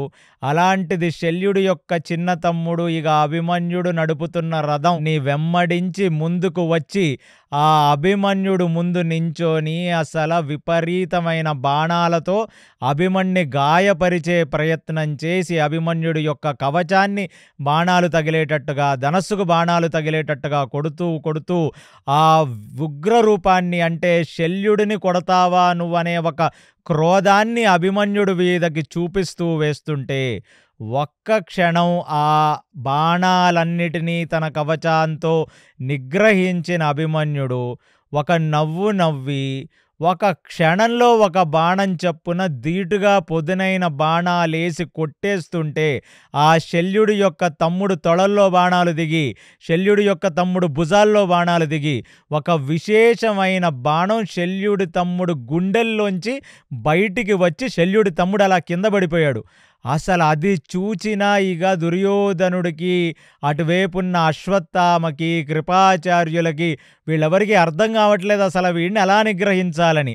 ఇక నెక్స్ట్ కర్ణుడు ఇక్కడి నుంచి పారిపోయాడు అనే ఒక బాధతో కర్ణుడు యొక్క తమ్ముళ్ళందరూ వచ్చి ఈ అభిమన్యుడు ముందు నించొని ఇక అభిమన్యుడిని విశేషంగా నిగ్రహించడానికి బాణాల మీద బాణాలు వేసేస్తుంటే ఒక తమ్ముడిని అభిమన్యుడు తన బాణం చేత కొడితే కర్ణుడి యొక్క తమ్ముడి యొక్క తల తెగి కింద పడిపోతే అది చూచిన కౌరవ సేన ఇక భయపడి ఇక పారిపోవటం మొదలుపెట్టింది అభిమన్యుడు ముందు నుంచి. ఇక ఇదే దొరికింది ఛాన్స్ అనుకొని అభిమన్యుడు ఆ సుమిత్ర రథాన్ని నడుపుతుండగా ఆ రథం భీకరమైన ఫాస్ట్గా వెళుతుండగా చక్రవ్యూహంలో ఈ మూల నుంచి ఆ మూలకి, ఆ మూల నుంచి ఈ మూలకి దొరికిన గజ సైనికుణ్ణి, దొరికిన అశ్వ సైనికుణ్ణి, దొరికిన దళ సైనికులందరినీ కొట్టుకుంటూ ముందుకు వెళ్ళిపోతుంటే, అసలు అభిమన్యుడి రథం దూసుకుంటూ ముందుకు వస్తుంటే,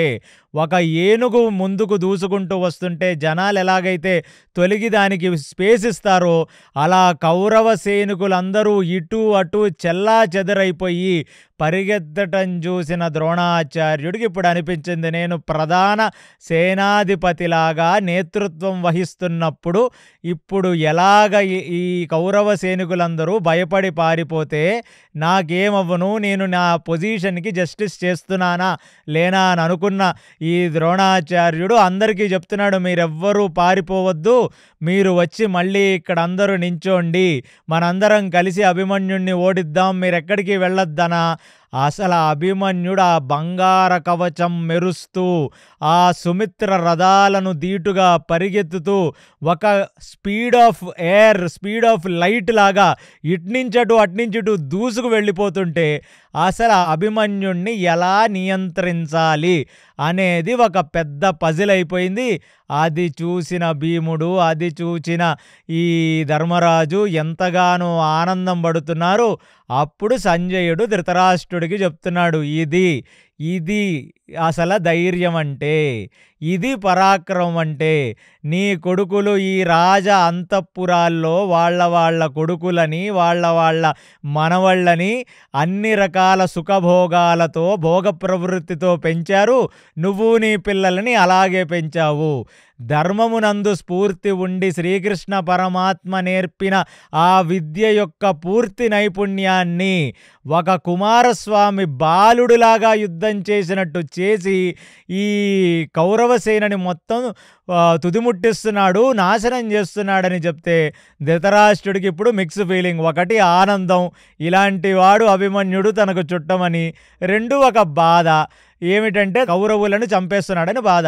ఇక మిక్స్డ్ ఫీలింగ్స్లో ధృతరాష్ట్రుడు సంజయుడు చెప్తున్న నేరేషన్ చూస్తుంటే ఆ వైశంపాయనుడు చెప్తున్నాడు, ఇది భయానికే భయం పుట్టించే తాత మీ తాత, అది అభిమన్యుడి యొక్క గొప్పతనం. మళ్ళీ మీరు జన్మేజయ ముగ్గురు తమ్ముళ్ళారా, మీరు మళ్ళీ భయం అనే మాట మాట్లాడకూడదు. ఎందుకంటే భయం అనే పదం మీ డిక్షనరీలో, మీ రక్తంలోనే లేదు.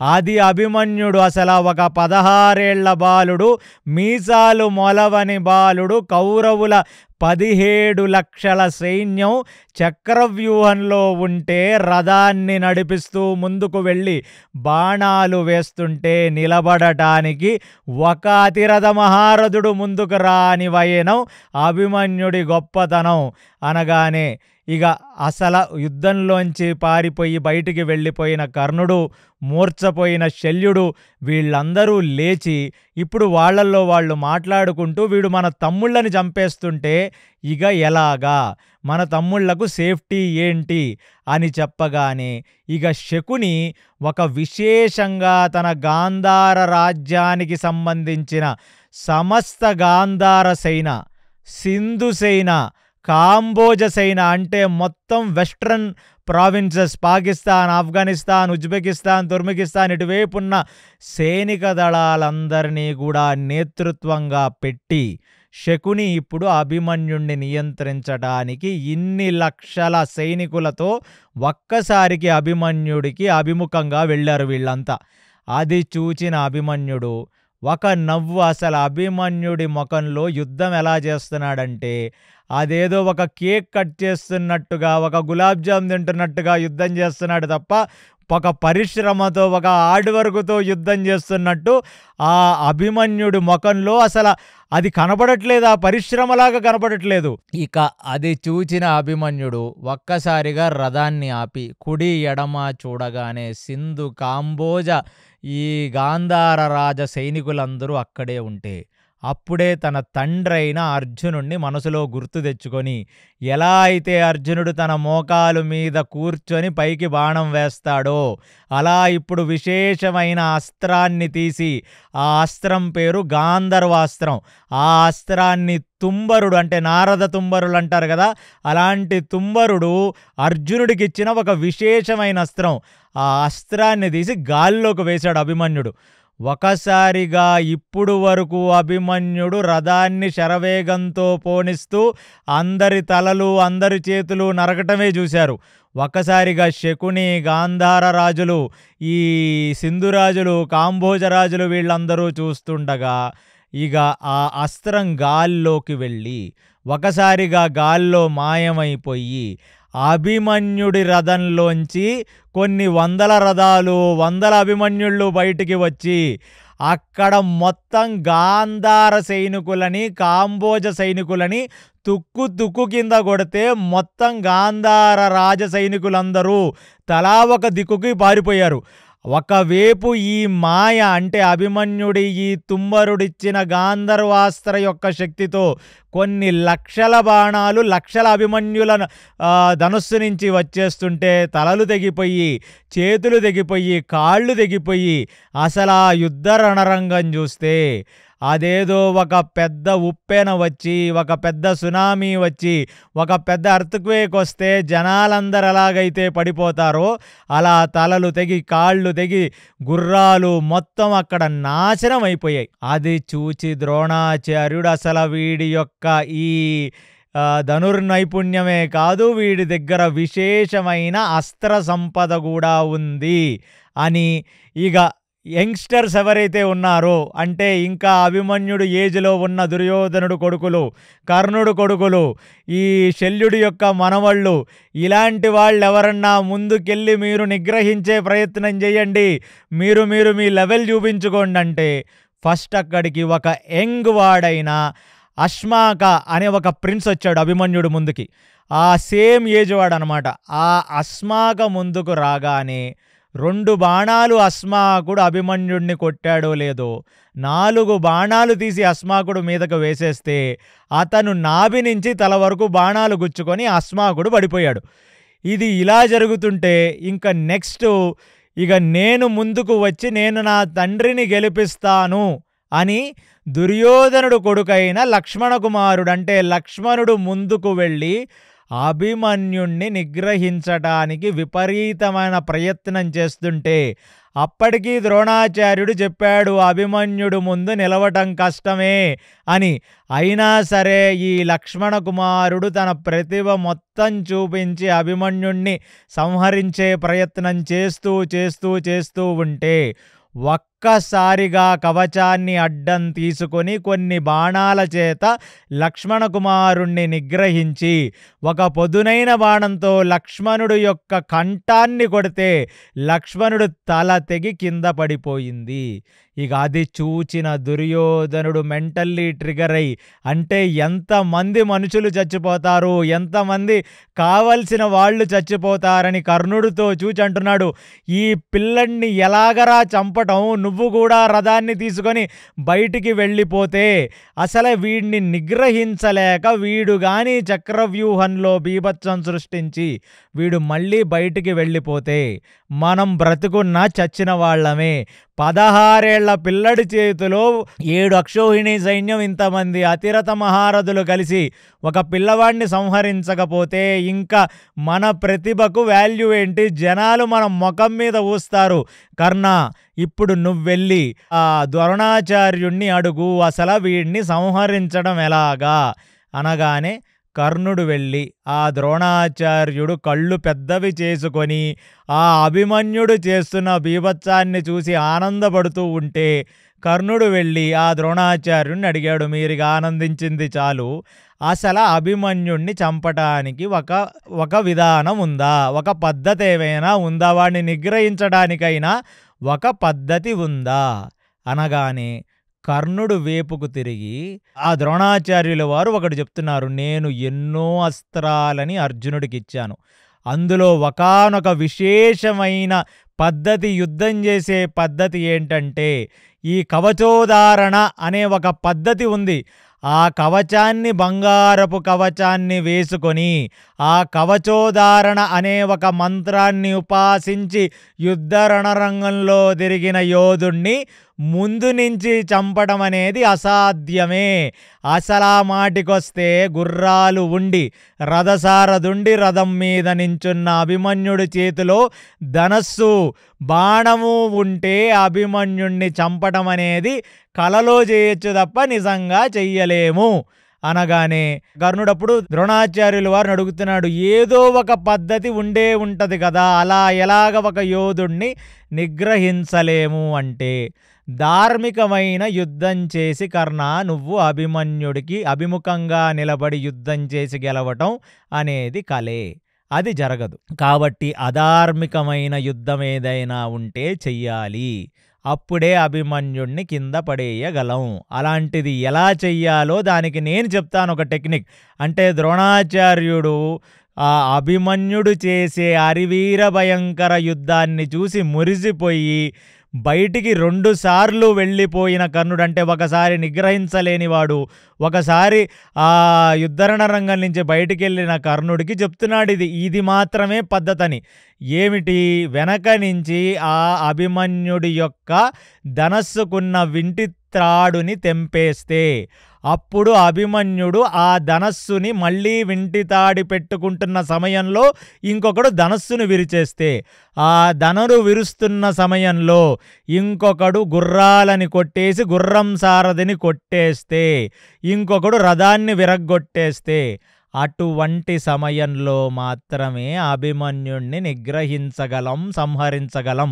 అలాంటిది నేను ఎవరికి చేతనవుతుంది అని నేను అనుకోవట్లేదు అని ఒక మాట వరుసగా దీనికి సొల్యూషన్ ఇది అని మరి దుర్యోధనుడు, ఈ కర్ణుడు అలాంటి పనులు చెయ్యరనుకున్నాడో ఏమో ఆ ద్రోణాచార్యుడు ఈ విషయం చెప్పగానే, ప్లస్ ద్రోణాచార్యుడు ఎప్పటికీ ఇది చెయ్యడు, ఎందుకంటే ఇలాంటి ఒక అధార్మికమైన యుద్ధంతో అభిమన్యుణ్ణి గాని సంహరిస్తే కృష్ణుడి యొక్క ఆవేశానికి గురి కావలసి ఉంటుంది ద్రోణాచార్యుడికి. కాబట్టి ఇలాంటి ఒక పని ద్రోణాచార్యుడు చెయ్యడు.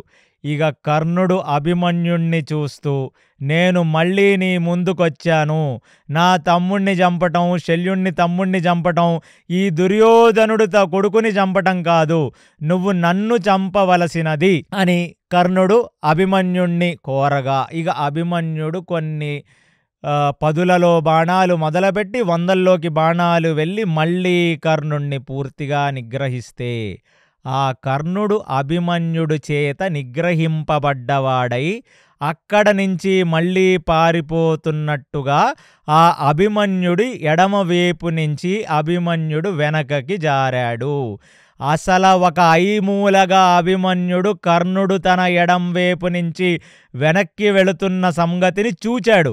కానీ యుద్ధ ధర్మంలో వెనక నుంచి బాణాలు వెయ్యరనుకున్నాడు అభిమన్యుడు. అందుకే కర్ణుడు ఒక ఐమూలగా కర్ణుడు వెళ్ళటం చూచిన ఇప్పుడు ముందున్న రాజుల వైపుకి బాణాలు వేయటం మొదలుపెట్టాడు.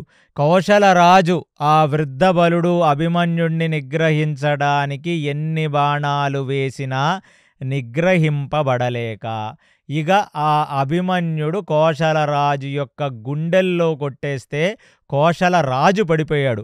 ఇక రాజులు పడిపోగా ఇక ఆయన దగ్గర ఉన్న ఈ భోజరాజులు, ఈ మగధ రాజ్యులు, ఈ అశ్వత్థామ, ఇక మిగతా వాళ్ళందరూ కూడా నిలవలేక అక్కడ భీకరమైన యుద్ధం చేస్తుంటే మళ్ళీ అభిమన్యుడు ఇప్పుడు దూసుకుంటూ ఆ రాజుల వైపుకు వెళ్ళిపోతుంటే, ఇప్పుడు ఈ ఏకలవ్యుడు యొక్క కొడుకు చనిపోయిన తర్వాత మిగిలిపోయిన నిషాద రాజ్యానికి చెందిన క్రూరమైన తెగవాళ్ళు ముందుకు వచ్చి గండ్రగొడ్డళ్ళు విసురుతుంటే, రాళ్ళు విసురుతుంటే, ఆ విచిత్రమైన ఆయుధాలు విసురుతుంటే మొత్తం నిషాద రాజ్య సైన్యాన్ని అభిమన్యుడొక్కడే పూర్తిగా బాణాలు వేసి కొట్టేశాడు. కానీ ఒక విచిత్రం అనేది ఇక్కడ జరుగుతూనే ఉంది. కర్ణుడు, అభిమన్యుడు వెనక్కి వెళ్ళాడు. అది అభిమన్యుడు చూచాడు, కానీ ఆయన దూసుకుంటూ ముందుకు వెళ్ళిపోతున్నాడు. సో ఇక ఫైనల్లీ కర్ణుడు కూడా ఎక్కడ అభిమన్యుడు ఆగుతాడా, ఎప్పుడు అభిమన్యుడు యొక్క వింటినారిని కొట్టేద్దామా అని అనుకుంటున్నప్పుడు ఇక భోజరాజు కొడుకైన మార్తికవత అనే ఒక ప్రిన్స్, అంటే ఒక యువరాజు ఆ అభిమన్యుడు ముందు నించుంటే ఆ భోజ రాజకుమారుణ్ణి అభిమన్యుడు తన యొక్క బాణాలతో ధీటుగా కొట్టేసి ఆ భోజరాజు రాజకుమారుడి యొక్క తల తెగి కింద పడేలాగా చేసి ఇక ధనస్సుని పట్టుకొని అలాగ నిలబడి ఉంటే ఇప్పుడు శకుని యొక్క తమ్ముడైన కాలకేయ అనే ఒక తమ్ముడు ఆ గాంధార రాజ్యానికి సంబంధించిన వాడొచ్చి తన యొక్క తంత్ర విద్యతో విశేషమైన బాణాలని అభిమన్యుడు మీదకి వేసేస్తుంటే ఇక ఒక పొదునైన బాణాన్ని తీసి ఆ కాలకేయుడి యొక్క గుండెలకి ఉన్న కవచాన్ని భేదించి ఆ కాలకేయుడి యొక్క గుండెల్లో బాణాన్ని కొట్టగానే ఆ శకుని తమ్ముడైన కాలకేయుడు అలా గాల్లో ఎగిరి కింద పడ్డాడు.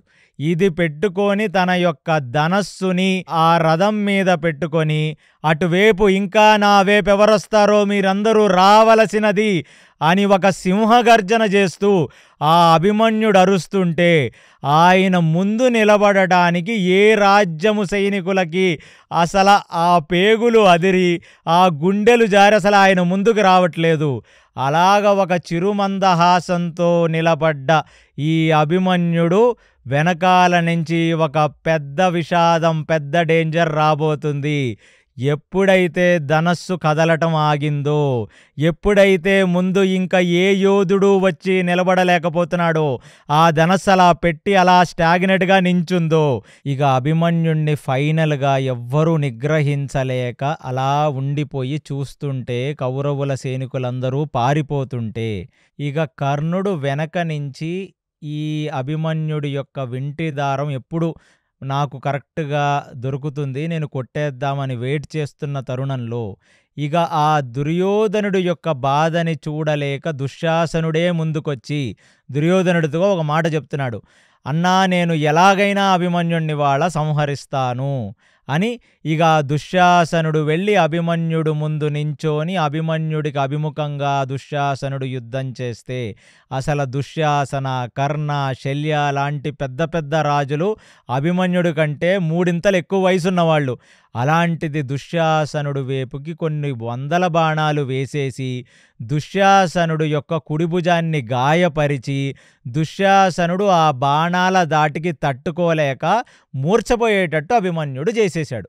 ఇక కర్ణుడు ఏమి చేసి అభిమన్యుడి యొక్క ధనస్సు యొక్క వింటినారిని కొట్టేశాడు.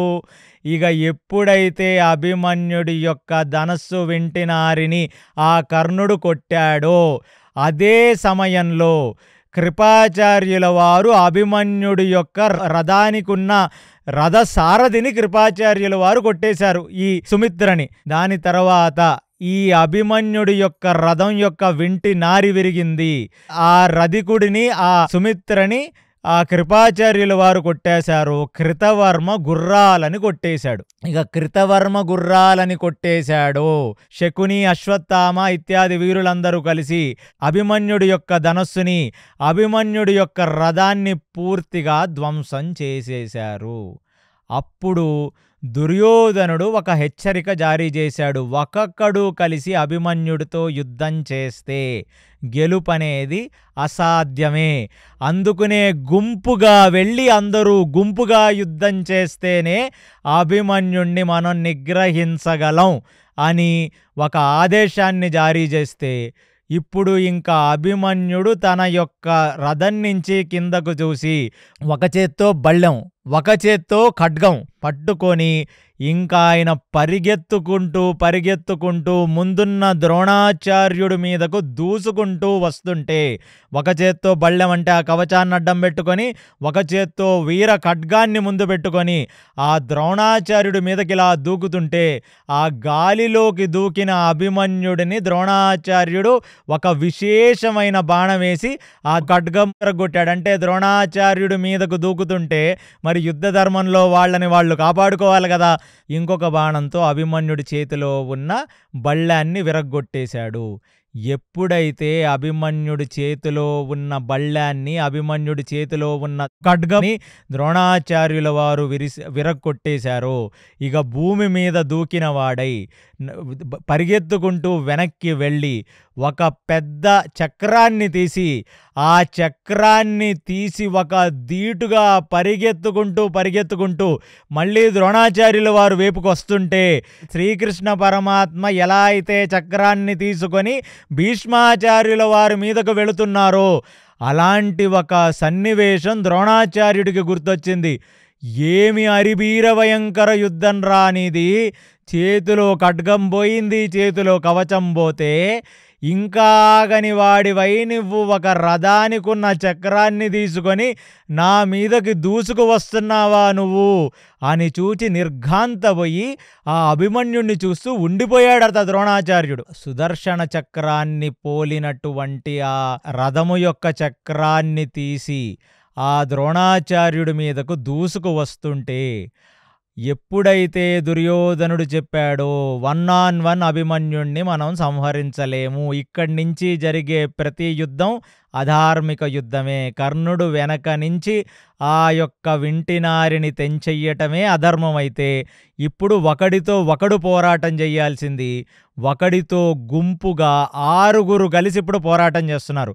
ఎవరి 6 అంటే అశ్వత్థామ, కృపాచార్య, శల్య, కర్ణ, కృతవర్మ, దుర్యోధన. ఈ 6 కలిసి ఈ అభిమన్యుడికి వేపుకి కొన్ని 100 బాణాలు వేసేస్తున్నారు. అసలు భూమి మీద నించున్నవాడై తన యొక్క చక్రాన్ని, ఆ రథపు చక్రాన్ని ఆయన తిప్పుకుంటూ వీళ్ళేసిన బాణాలు తన శరీరానికి తగలకుండా కాపాడుకుంటూ ముందుకు వస్తున్న సైన్యాన్ని ఆ చక్రంతో తోసేస్తూ, అటువైపు వస్తున్న గుర్రాలని చక్రంతో విసిరేస్తూ, అసలు చక్రంతో దిగి భూమి మీద నించొని చేస్తున్న అభిమన్యుడి యుద్ధం చూస్తే ద్రోణాచార్యుడికి ఒక్కసారిగా గుండె అదిరింది.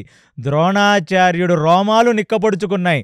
అసలు ఏంటి యోధుడు, వీడికి భయం అనేదే లేదా, అసలు ఇంతమంది 4 వైపుల నుంచి బాణాలు పడుతుంటే తన యొక్క చక్రాన్ని 360 యాంగిల్లో తిప్పుతూ ఆ మధ్యలో దగ్గరికి వస్తున్న వాళ్ళని అదే చక్రంతో తలలు పగలగొట్టి, అదే చక్రంతో వాళ్ళ గుండెల మీద కొట్టి, ముందుకు దూసుకొస్తున్న గజాలని అంటే ఏనుగుల యొక్క కాళ్ళ మీద ఆ చక్రంతో కొట్టి తను డిఫెండ్ చేసుకుంటూ అలా నిలబడిపోయిన ఆ దృశ్యకావ్యాన్ని చూచి అసలు దేవతలు పైనుంచి ఒక పూలవానను కురిపించారంట అభిమన్యుడి వైపు. అది చూచి ద్రోణాచార్యుడికి అర్థమైంది, ఇక ఇతన్ని సంహరించడం ఇలాగనేది అది అన్ని ధర్మాలకి, అన్ని నియమాలకి విరుద్ధం. కాబట్టి ద్రోణాచార్యుడు ఆయన చేతులు కడుక్కున్నాడు. అసలు ఆయన ఒక్క బాణం కూడా ఈ అభిమన్యుడి వైపుకు వెయ్యలేదు. ఎందుకంటే అసలు ఆ దృశ్యాన్ని చూస్తేనే అది చాలా భీకరంగా ఉంది.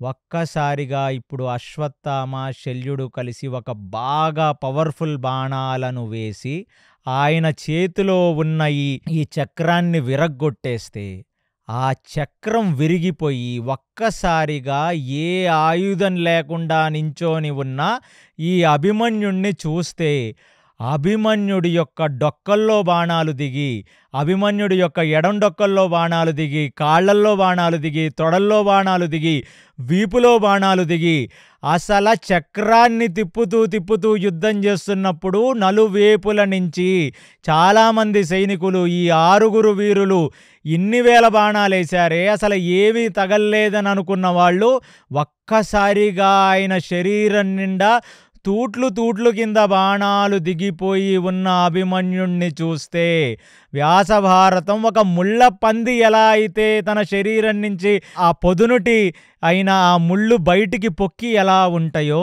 అలా అభిమన్యుడు నించుంటూ ఉండిపోయాడంట. అసలు ఆ అభిమన్యుడు శరీరం నుండి మొత్తం రక్తస్రవం జరుగుతుంటే అసలు ఆయన కరెక్ట్గా భూమి మీద నిలబడలేనివాడై అంత యుద్ధం చేస్తుంటే ఆ దృశ్యాన్ని చూసి ఒక ముళ్ళ పంది శరీరం నిండా ముళ్ళున్నట్టు అభిమన్యుడు శరీరం మొత్తం కూడా ఆ బాణాలు నిండిపోయింది చూచి ద్రోణాచార్యుడు కంటి వెంట నీరొచ్చిందంట. అసలు ఇదే యుద్ధం, ఇదెలా ధర్మం అని. ఒక నిమిషం అందరూ కూడా ఇక బాణాలు అభిమన్యుడి మీదకు వెయ్యటం ఆపేస్తే అలాగ కుంటుకుంటూ అభిమన్యుడు రక్తస్రావంతో తన కాళ్ళ వెంట, తన డొక్కల వెంట, తన ఛాతి వెంట రక్తం కారుతుంటే అలాగా ఈడ్చుకుంటూ నడుచుకుంటూ విరిగిపోయిన తన రథం దగ్గరికి వెళ్ళి ఒక గదని తీశాడు ఇప్పుడు అభిమన్యుడు. అంటే ఇక లాస్ట్, అంటే ఇక ఆయన బ్రతికున్నంతసేపు ఎంతమందిని వీలైతే అంతమందిని చంపుదామనే నిర్ణయించుకున్నాడు ఇక అభిమన్యుడు. అది చూచి సంజయుడు చెప్తున్నాడు, ఒక మనిషి శరీరంలో ఇన్ని వందల బాణాలు దిగి కూర్చొని ఉంటే ముళ్ళపందిలాగా శరీరం కనబడినట్టుగా బాణాలు దిగి ఉన్నా ఇంకా తన గదాదండాన్ని తీసి వస్తున్న అభిమన్యుడు ప్రీణయామో వాసుదేవం అని అరుచుకుంటూ అక్కడ నించుంటే ఆ గర్జనకి మొత్తం దగ్గర ఉన్న వాళ్ళందరూ ఒక్కసారిగా భయపడితే అలాంటి పరిస్థితుల్లో ఆ గద పట్టుకొని వస్తుంటే కర్ణుడి యొక్క 6 జనరల్స్, అంటే ఆ అంగరాజ్యానికి ప్రధాన సేనాధిపతులుగా ఉన్న 6 ముందుకు వస్తే ఆ గదాదండాన్ని తిప్పి వాళ్ళ తలలు బద్దలు కొడుతుంటే ఆ అభిమన్యుడు చూస్తూ నిర్ఘాంతపోయి కర్ణుడు, ఆ ద్రోణాచార్యుడు వాళ్ళు అలా ఉండిపోయారంట. ఇక కర్ణుడి యొక్క 6 చంపితే ఇప్పటికీ ఈ బాలుడు శరీరంలో ఇన్ని వందల బాణాలు గుర్చుకున్నా వీడికి చలనం లేనట్టుగా యుద్ధం చేస్తున్నాడు. శకుని మామ, నువ్వు నీ గాంధార సైనికుల్ని నువ్వు పంపవలసినది అని ఆజ్ఞాపిస్తే శకుని వైపు నుంచి ఒక 100 మంది ఆ గదాదండాన్ని చేతిలో పట్టుకున్న అభిమన్యుడు వైపుకు వస్తే అందులో 67 మంది గాంధార రాజులని, గాంధార సైనికులని ఈ అభిమన్యుడు తన యొక్క గదాదండంతో తలలు బద్దలగొట్టి చంపేశాడంట. ఈ దృశ్య కావ్యాన్ని దూరం నుంచి భీముడు చూసి కన్నీరు పర్యంతం అవుతున్నాడు. ఈ దృశ్య కావ్యాన్ని భీముడు, ఆ ధర్మరాజు, నకుల సహదేవులు చూసి కన్నీరు పర్యంతం అవుతుంటే సంజయుడు చెప్తున్నాడు ధృతరాష్ట్రుడికి, వాడు మగాడు, వాడక్కడ నించున్నాడు చూడు, నీ మనవళ్ళు ఉన్నారు, భోగాలు అనుభవించి హంసతూలికా పాన్పుల మీద పడుకొని వచ్చిన వాళ్ళు. ఇప్పటికీ యుద్ధ ధర్మంలో వాడు ఆఖరి ఊపిరి తీసుకున్నంత వరకు ఇంకొక ప్రాణాన్ని తీసి చంపాలని అనుకుంటాడు. వీడు అసలైన క్షత్రియుడు, పులి కడుపున పులే పుడుతుందంటే ఇక పూర్తిగా నీరసపడిపోయి ఆ గదని కూడా ఎత్తలేని పరిస్థితుల్లో అదలా తిప్పుతూ ఉంటూ ఒక్కసారిగా అభిమన్యుడు కింద పడ్డాడు. అలా కింద పడ్డ అభిమన్యుడు దగ్గరికి వెళ్ళి చూడటానికి కౌరవులకు ఇప్పుడు భయం. అంటే వాడు ఇప్పుడు వరకు చేసిన పూనకంతో చేసిన యుద్ధాన్ని చూచి ఒక్కొక్కళ్ళ చేతులు తెగి కాళ్ళు తెగి అవన్నీ కొట్టింది చూశారు కదా వీళ్ళు. ఆ గదాదండంతో ఆ గాంధార రాజులని 67 మందిని చంపేసరికే ఇక వాళ్ళకి ఫ్యూజులు ఎగిరిపోయి ఎవడు దగ్గరికి వెళ్ళి చూడట్లా. అసలు ద్రోణాచార్యుడు ఆ రథం మీద కూర్చుండిపోయి ఆయనకి ఏమీ అర్థం కానట్టుగా అయోమయ గందరగోళ స్థితిలో ఉన్నాడు. అక్కడ ఉంటే ఇక అభిమన్యుడు ఆ ఆకాశం వైపుకు చూస్తున్నాడు. అభిమన్యుడికి మొత్తం సమస్త దేవతాగణాలన్నీ ఆకాశంలో ఉన్నాయి, కనబడుతున్నాయి. ఒక్క నిమిషం సుభద్రని తలుచుకున్నాడు, తన తల్లి. ఎందుకంటే తండ్రి యొక్క వాత్సల్యం ఈ అభిమన్యుడికి తెలియదు. ఎందుకంటే 3 సంవత్సరాలు ఉన్నప్పుడు తండ్రి వనవాసానికి వెళ్ళిపోయాడు. 13 సంవత్సరాల తర్వాత మళ్ళీ విరాటరాజు విడిది ఇంటైన ఉపప్లావ్యంలోనే సుభద్రతో వచ్చి కలుసుకున్నాడు. ఒక్కసారి తన తండ్రికి చేజోడ్చి నమస్కరించుకున్నాడు. ఒకసారి శ్రీకృష్ణ పరమాత్మ అంటే తన మేనమామని తను మనసులో ఒక్కసారిగా తలుచుకున్నాడు. తలుచుకోగానే ముందు అందరూ చూడటానికి భయపడి ముందుకు రాని క్షణంలో ఒకడు ముందుకొచ్చాడు. వాడెవరంటే దుశ్శాసనుడు కొడుకైన దుర్మసేనుడు. వాడు ముందుకొచ్చి ఒక చేత్తో గద ఉంది, శరీరం మొత్తం బాణాలున్నాయి. ఆ బాణాలతో కింద పడిపోయి ఉన్నాడు అభిమన్యుడు. ఆ అభిమన్యుణ్ణి చూస్తూ చూస్తూ ఒక్కసారి అలా దుర్మసేనుడు అభిమన్యుడు కళ్ళల్లో చూస్తున్నాడు. ఇంకా జీవం ఉందా, జీవం లేదా అని కళ్ళల్లో చూస్తుండగా మళ్ళీ ఆ ముందు ఒక క్షత్రి సైనికుడు వచ్చాడు అని తెలుసుకొని లెగలేని పరిస్థితుల్లో కూడా తను ఆ మోకాళ్ళ మీద దేకుకుంటూ పైకి లెగిసి తన చేతిలో ఉన్న గదాదండాన్ని బ్యాలెన్స్ చేసుకుంటూ భూమికి నెక్కుకుంటూ ఆ గదని పట్టుకుంటూ పైకి లేచి ఆ దుర్మసేనుడు వేపుకి ఇలా గదతో కొడుతుంటే ఆ దుశ్శాసనుడు కొడుకు ఇలా వెనక్కి వెళ్ళిపోతున్నాడు. ఆ దుశ్శాసనుడు కొడుకు అది తగలట్లేదు. అలాంటిది అక్కడ చూచిన వాళ్ళందరూ ఇది ఆ దుష్టచతుష్టే నవ్వుతుంది. అంటే అభిమన్యుడు తన కాళ్ళ మీద తను నిలబడలేక శక్తితో ఆ దుర్మసేనుణ్ణి కొట్టే ప్రయత్నం చేస్తుంటే గురి తప్పుతుంది. ఆ దుర్మసేనుడు కూడా ఒక్కసారిగా నవ్వు ముఖంతో హేళనగా అభిమన్యుడిని చూసి నవ్వుతున్నాడు. మళ్ళీ అభిమన్యుడు మళ్ళీ శక్తి తెచ్చుకున్నవాడై ఆ దుర్మసేనుణ్ణి మళ్ళీ ఒకసారి కొట్టడానికి ప్రయత్నిస్తే ఆ దుర్మసేనుడు వెనక్కి వెళ్ళాడు, తప్పించుకున్నాడు. ఇప్పుడు అక్కడ శకుని, గాంధార రాజులు, ఈ సింధు రాజులు, ఈ కాంబోజ రాజులు, కర్ణుడు తమ్ముళ్ళు, కర్ణుడు కొడుకులు, అశ్వత్థామ, కృపాచార్య, ద్రోణాచార్య అందరూ చూస్తుంటే దుష్టచతుష్టయం నవ్వుతుంటే ఇక అభిమన్యుడు తల తిరిగి ఆయన ఒక బ్యాలెన్స్ కూడా నిలబడలేని పరిస్థితుల్లో ఇంకా గదను కింద పెట్టుకొని అలా నించొని నా వేపుకు రండి నేను కొడతాను అని భీకర గర్జనతో పిలుస్తుంటే మళ్ళీ వెనక్కి వెళ్ళి దుర్మసేనుడు ఒక గదతో అభిమన్యుడు యొక్క తలని భీకరంగా కొట్టాడు. ఆ దెబ్బకి ఒక్కసారిగా 2 పల్టీలు కొట్టి ఆ అభిమన్యుడు కింద పడిపోయాడు. మొత్తం శరీరం చూస్తే గాయాలు, ఇప్పుడు తలలోంచి కూడా రక్తం అలా కారిపోతుంది. అలా పడిపోయాడు. అంత గదాదండంతో తల మీద అంత గట్టిగా కొట్టి ఆల్రెడీ నీరస పడిపోయిన ఈ అభిమన్యుడిని ఇక చూచి వీడు బ్రతుకుంటాడని ఎవరనుకుంటారు?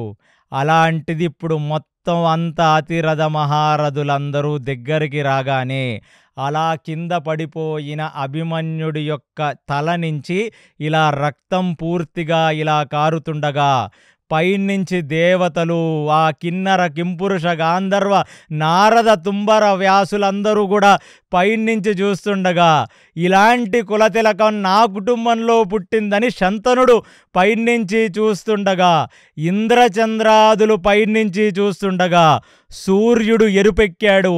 ఆ సూర్యుడు కూడా ఇక నేను తొందరగా అస్తమిస్తే బాగుండు అని అనుకుంటున్న తరుణంలో దుశ్శాసనుడు ఒక్కసారిగా ఒక విషయాన్ని చూశాడు. ఏమిటా విషయం అంటే అసలు అభిమన్యుడు చెయ్యి ఇంకా గదని గట్టిగా పట్టుకొనే ఉంది. అంటే అప్పుడు దుశ్శాసనుడు ఒక్కసారిగా చెప్పాడు, వీడు చచ్చిపోలేదురా, వీడి కళ్ళల్లో ఇంకా తేజస్సు ఉందంటే ఒకసారి దుశ్శాసనుడు కళ్ళల్లో చూసి ఆ దుశ్శాసనుడు అభిమన్యుడు యొక్క బాణాల చేత మూర్ఛపోయి మళ్ళీ వచ్చి చూస్తున్నాడు. చెప్పాడు దుర్యోధన కర్ణాదులకు అభిమన్యుడు చావలేదు, వాడి గదని చెయ్యి గట్టిగా పట్టుకునే ఉంది. అంటే ఎక్కడ లేని తేజస్సుతో, అంటే ఆరిపోయే దీపానికి మళ్ళీ వెలుగెక్కువన్నట్టుగా ఒక్కసారిగా పైకి లేచి తన గదని తీసుకొని దుశ్శాసనుడు కొడుకైన దుర్మసేనుడు యొక్క నుదుటి భాగాన్ని కొడితే, ఆ కిరీటం కింద ఉన్న నుదుటి భాగాన్ని కొడితే ఒక్కసారిగా తల పగిలి దుశ్శాసనుడు కొడుకైన దుర్మసేనుడు ఒక కర్రబడిపోయినట్టుగా పడిపోయాడు.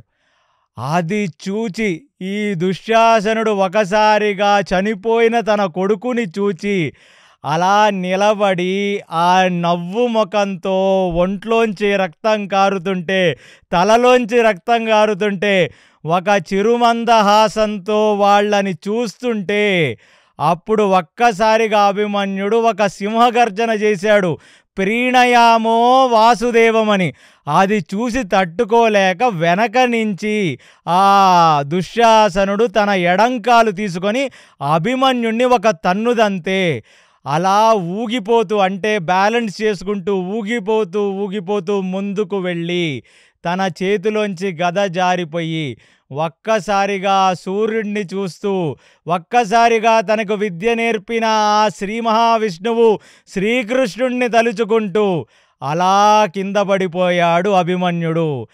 ఆకాశంలో అది చూడలేక ఆ రోజు ఆకాశంలో సూర్యాస్తమయం జరిగితే భూలోకంలో చంద్రాంశతో వచ్చిన అభిమన్యుడి చంద్రాస్తమయం జరిగింది.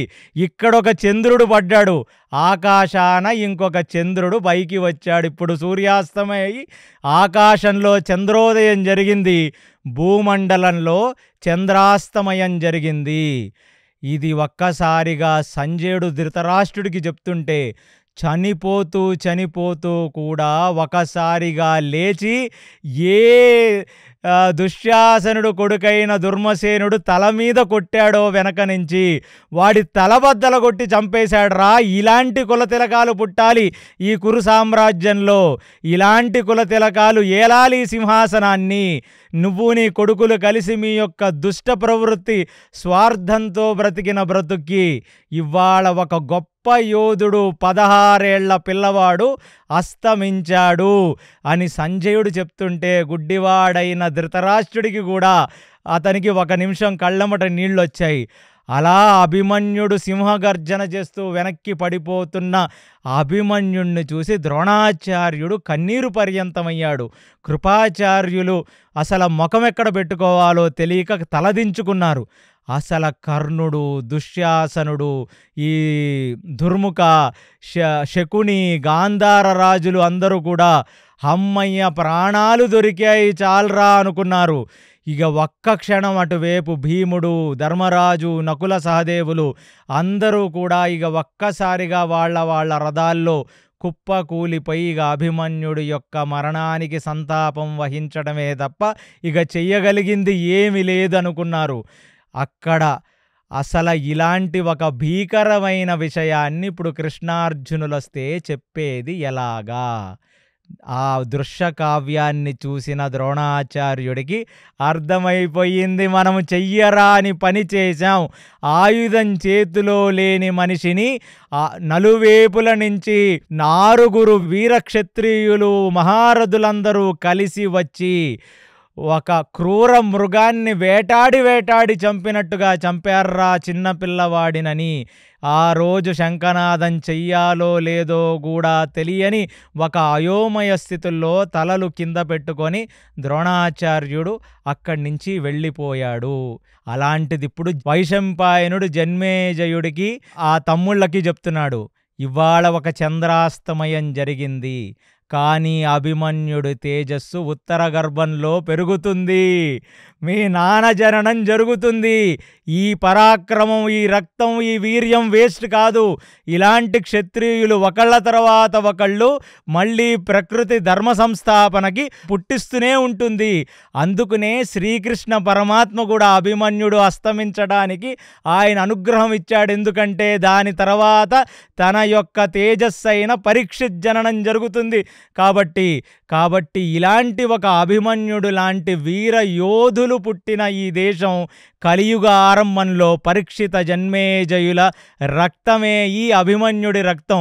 ఈ కలియుగంలో ఉన్న ఎంతోమంది క్షత్రియ వీరులకి అభిమన్యుడే ఒక ఆదర్శం. మన రాజులు అంతమంది ఓడిపోతున్న క్షణాల్లో కూడా తుర్కులు, మొఘలుల్లాంటి వాళ్ళ చేతుల్లో వీరమరణం పొందే వరకు ప్రయత్నించి పోరాడి చనిపోయారంటే వాళ్లకు ఆదర్శమూర్తే ఈ అభిమన్యుడు. కాబట్టి ఈ అభిమన్యుడి అస్తమయంతో ఇవాళ 13వ రోజు యుద్ధం పూర్తయింది. ఇప్పుడు మీకు తాత్వికంగా 2 విషయాలు చెప్తాను. ఒకటి, అభిమన్యుడు ఎవరు అంటే ఎప్పుడైతే బ్రహ్మదేవుడు శ్రీకృష్ణ జననం భూభారహరణానికి భూమి మీద దేవకి గర్భంలో పుడతారు అని తెలిసిందో, సమస్త దేవతలు వారి వారి అంశలలో భూమి మీద శ్రీకృష్ణ పరమాత్మ కైంకర్యానికై, శ్రీకృష్ణ పరమాత్మ సేవకై మీ తారతమ్యాన్ని బట్టి, మీ యోగ్యతని బట్టి మీరు అంశాలలో జన్మించి భూభారహరణానికై తోడ్పడవలసినది అని బ్రహ్మదేవుడు ఆదేశిస్తే, చంద్రుడే అభిమన్యుడిగా, చంద్రుడి యొక్క అంశగా అభిమన్యుడు ఈ భూమి మీద పుట్టాడు. అందుకనే నేను చెప్పాను, ఒక చంద్రాస్తమయం భూమి మీద జరిగింది, చంద్ర తేజస్సు చంద్రోదయంలోకి వెళ్ళిపోయింది. ఆయన చనిపోతూ ఆయనలోంచి ఆ తేజస్సు ఆ చంద్రుడిలోకి వెళ్ళిపోతుంటే మొత్తం సమస్త దేవతాగణం ఆయన మీద కుంభవృష్టి కురిపించింది, ఒక పూలవాన కురిపించింది. ఇది ఒక తత్వం. మరి అభిమన్యుడు చంద్రుడిగా వస్తే మరి ఎందుకు 16 సంవత్సరాల మరికే సేవ చేశాడు? ఎందుకు ఆయన పాత్ర అంత చిన్నదిగా ఉంది? కేవలం ఉత్తర అభిమన్యుల కళ్యాణం, దాని తర్వాత యుద్ధం, కేవలం ఇంత మాత్రమే ఎందుకు చేశారంటే, మహాభారత తాత్పర్య నిర్ణయమునందు మధ్వాచార్యుల వారిని దీన్ని డీకోడ్ చేస్తూ ఒక అద్భుతమైన విషయాన్ని చెప్పారు. ఇంద్రుడే వాలిగా వచ్చాడు రామావతారంలో. రామరావణ సంగ్రామంలో వాలి పాత్ర లేదు. ఎందుకంటే వాలి చనిపోయిన తర్వాత వాలి కొడుకైన అంగదుడు సుగ్రీవుడి ఎడంభుజంగా ఉండి, సాక్షాత్తు ఆ అంగదుడు ఈ హనుమంతుడే తన గురువుగా భావించి, ఆ హనుమంతుడు వెనకాలే ఉండి రామరావణ సంగ్రామంలో భీకర యుద్ధం చేసి రాముణ్ణి గెలిపించినంతగా కైంకర్యం చేసిన వ్యక్తి వాలి కొడుకైన అంగదుడు. అంటే చంద్రుడే ఈ అంగదుడుగా వచ్చి ఆ వాలి కొడుకుగా పుట్టి రాముడికి విశేషమైన సేవ చేశాడు. కాబట్టి కృష్ణావతారంలో ఆయన చేయవలసిన సేవ కొంచెమే మిగులుంది. కాబట్టి ఆ అభిమన్యుడిగా పుట్టి ఆ చంద్ర తేజస్సు, ఆ 16 సంవత్సరాల అభిమన్యుడు ఇంత భీకరమైన యుద్ధం, కేవలం 13వ రోజు యుద్ధం మాత్రమే కాదు, అంతకు ముందు జరిగిన యుద్ధాలలో భీష్మాచార్యుల వారిని నిగ్రహించే ప్రయత్నం చేసి, శల్యుడిని నిగ్రహించే ప్రయత్నం చేసి ఎంతో బీభత్సాలు క్రియేట్ చేసిన అభిమన్యుడు ఇవాళ అస్తమించాడు. ఇక అభిమన్యుడి మరణం అర్జునుడికి కృష్ణుడికి తెలిసిన తర్వాత ఈ దుష్ట చతుష్టయం పరిస్థితి ఏమిటి, ఈ దుష్టులు ఎలాగ నేల కొరిగిపోతారో అనే ఒక భయంతో ద్రోణాచార్యుల వారు ఆ రోజు క్యాంపుకు వెళ్ళారు. ఈ విషయం తెలియక కృష్ణార్జునులిద్దరూ అక్కడ సంశప్తకులతో యుద్ధం పూర్తి చేసుకొని వారు పాండవుల క్యాంపుకి రావటంతో ఇవాళ మనం ఈ ఘట్టాన్ని పూర్తి చేస్తూ మళ్ళీ మరొక ఘట్టంలో ఈ 14వ రోజు యుద్ధం గురించి మాట్లాడుకుందాం. సర్వం శ్రీకృష్ణార్పణమస్తు. ప్రీణయామో వాసుదేవం కృష్ణాయ వాసుదేవాయ హరయే పరమాత్మనే ప్రణతక్లేశనాశాయ గోవిందాయ నమో నమః. Hare Krishna. Krishna. 13th day of war. ద్రోణాచార్యులు చాలా కాంప్లెక్స్ వ్యూహాన్ని రచించారు, చక్ర వ్యూహం. కృష్ణార్జునులు సంశప్తకులని ఫైటింగ్ చేయడానికని చాలా దూరం వెళ్ళిపోయారు. ఇక జయద్రథుడు కూడా ఈరోజు తన స్పెషల్ బూన్ని వాడుకున్నాడు. 4 పాండవులు ఈ వ్యూహం లోపలికి ఎంటర్ అవ్వకుండా చూసుకున్నాడు. అయితే కౌరవులు ఏమనుకున్నారు, ఇదొక కాంప్లెక్స్ వ్యూహం క్రియేట్ చేశాము, ఎవరు లోపలికి రారు అని చాలా కాన్ఫిడెంట్గా ఉన్నప్పుడు చిన్న పులి అయిన అభిమన్యుడు లోపటికి ఎంటర్ అయ్యాడు. ఎంత బాగా ఫైటింగ్ చేశాడండి ఈరోజు అభిమన్యుడైతే. టూ గుడ్ కదా. తను చనిపోతాడు అని తెలిసినప్పటికీ అసలు భయం అనేది లేదు. లాస్ట్ వరకు ఎంతమంది కౌరవులని చంపడానికి వీలవుతుందో అంతమందిని చంపాడు. కర్ణుడు ఇక్కడ బ్యాక్ నుంచి కొట్టడం ఎంతవరకు కరెక్ట్? ఈరోజు అందరూ రూల్స్ బ్రేక్ చేసి అధర్మంగా ఫైటింగ్ చేయడం అయితే స్టార్ట్ చేశారు. ఒక మనిషిని వెపన్స్ లేకుండా ఉన్నప్పుడు అందరూ చుట్టుముట్టి అటాక్ అయితే చేశారు. దీన్ని శ్రీకృష్ణుడికి అర్జునుడికి పాండవులు ఎలా చెప్తారు, సుభద్ర తల్లి దీన్ని ఎలా తీసుకుంటుంది, వేచి చూడవలసిందే. హరే కృష్ణ.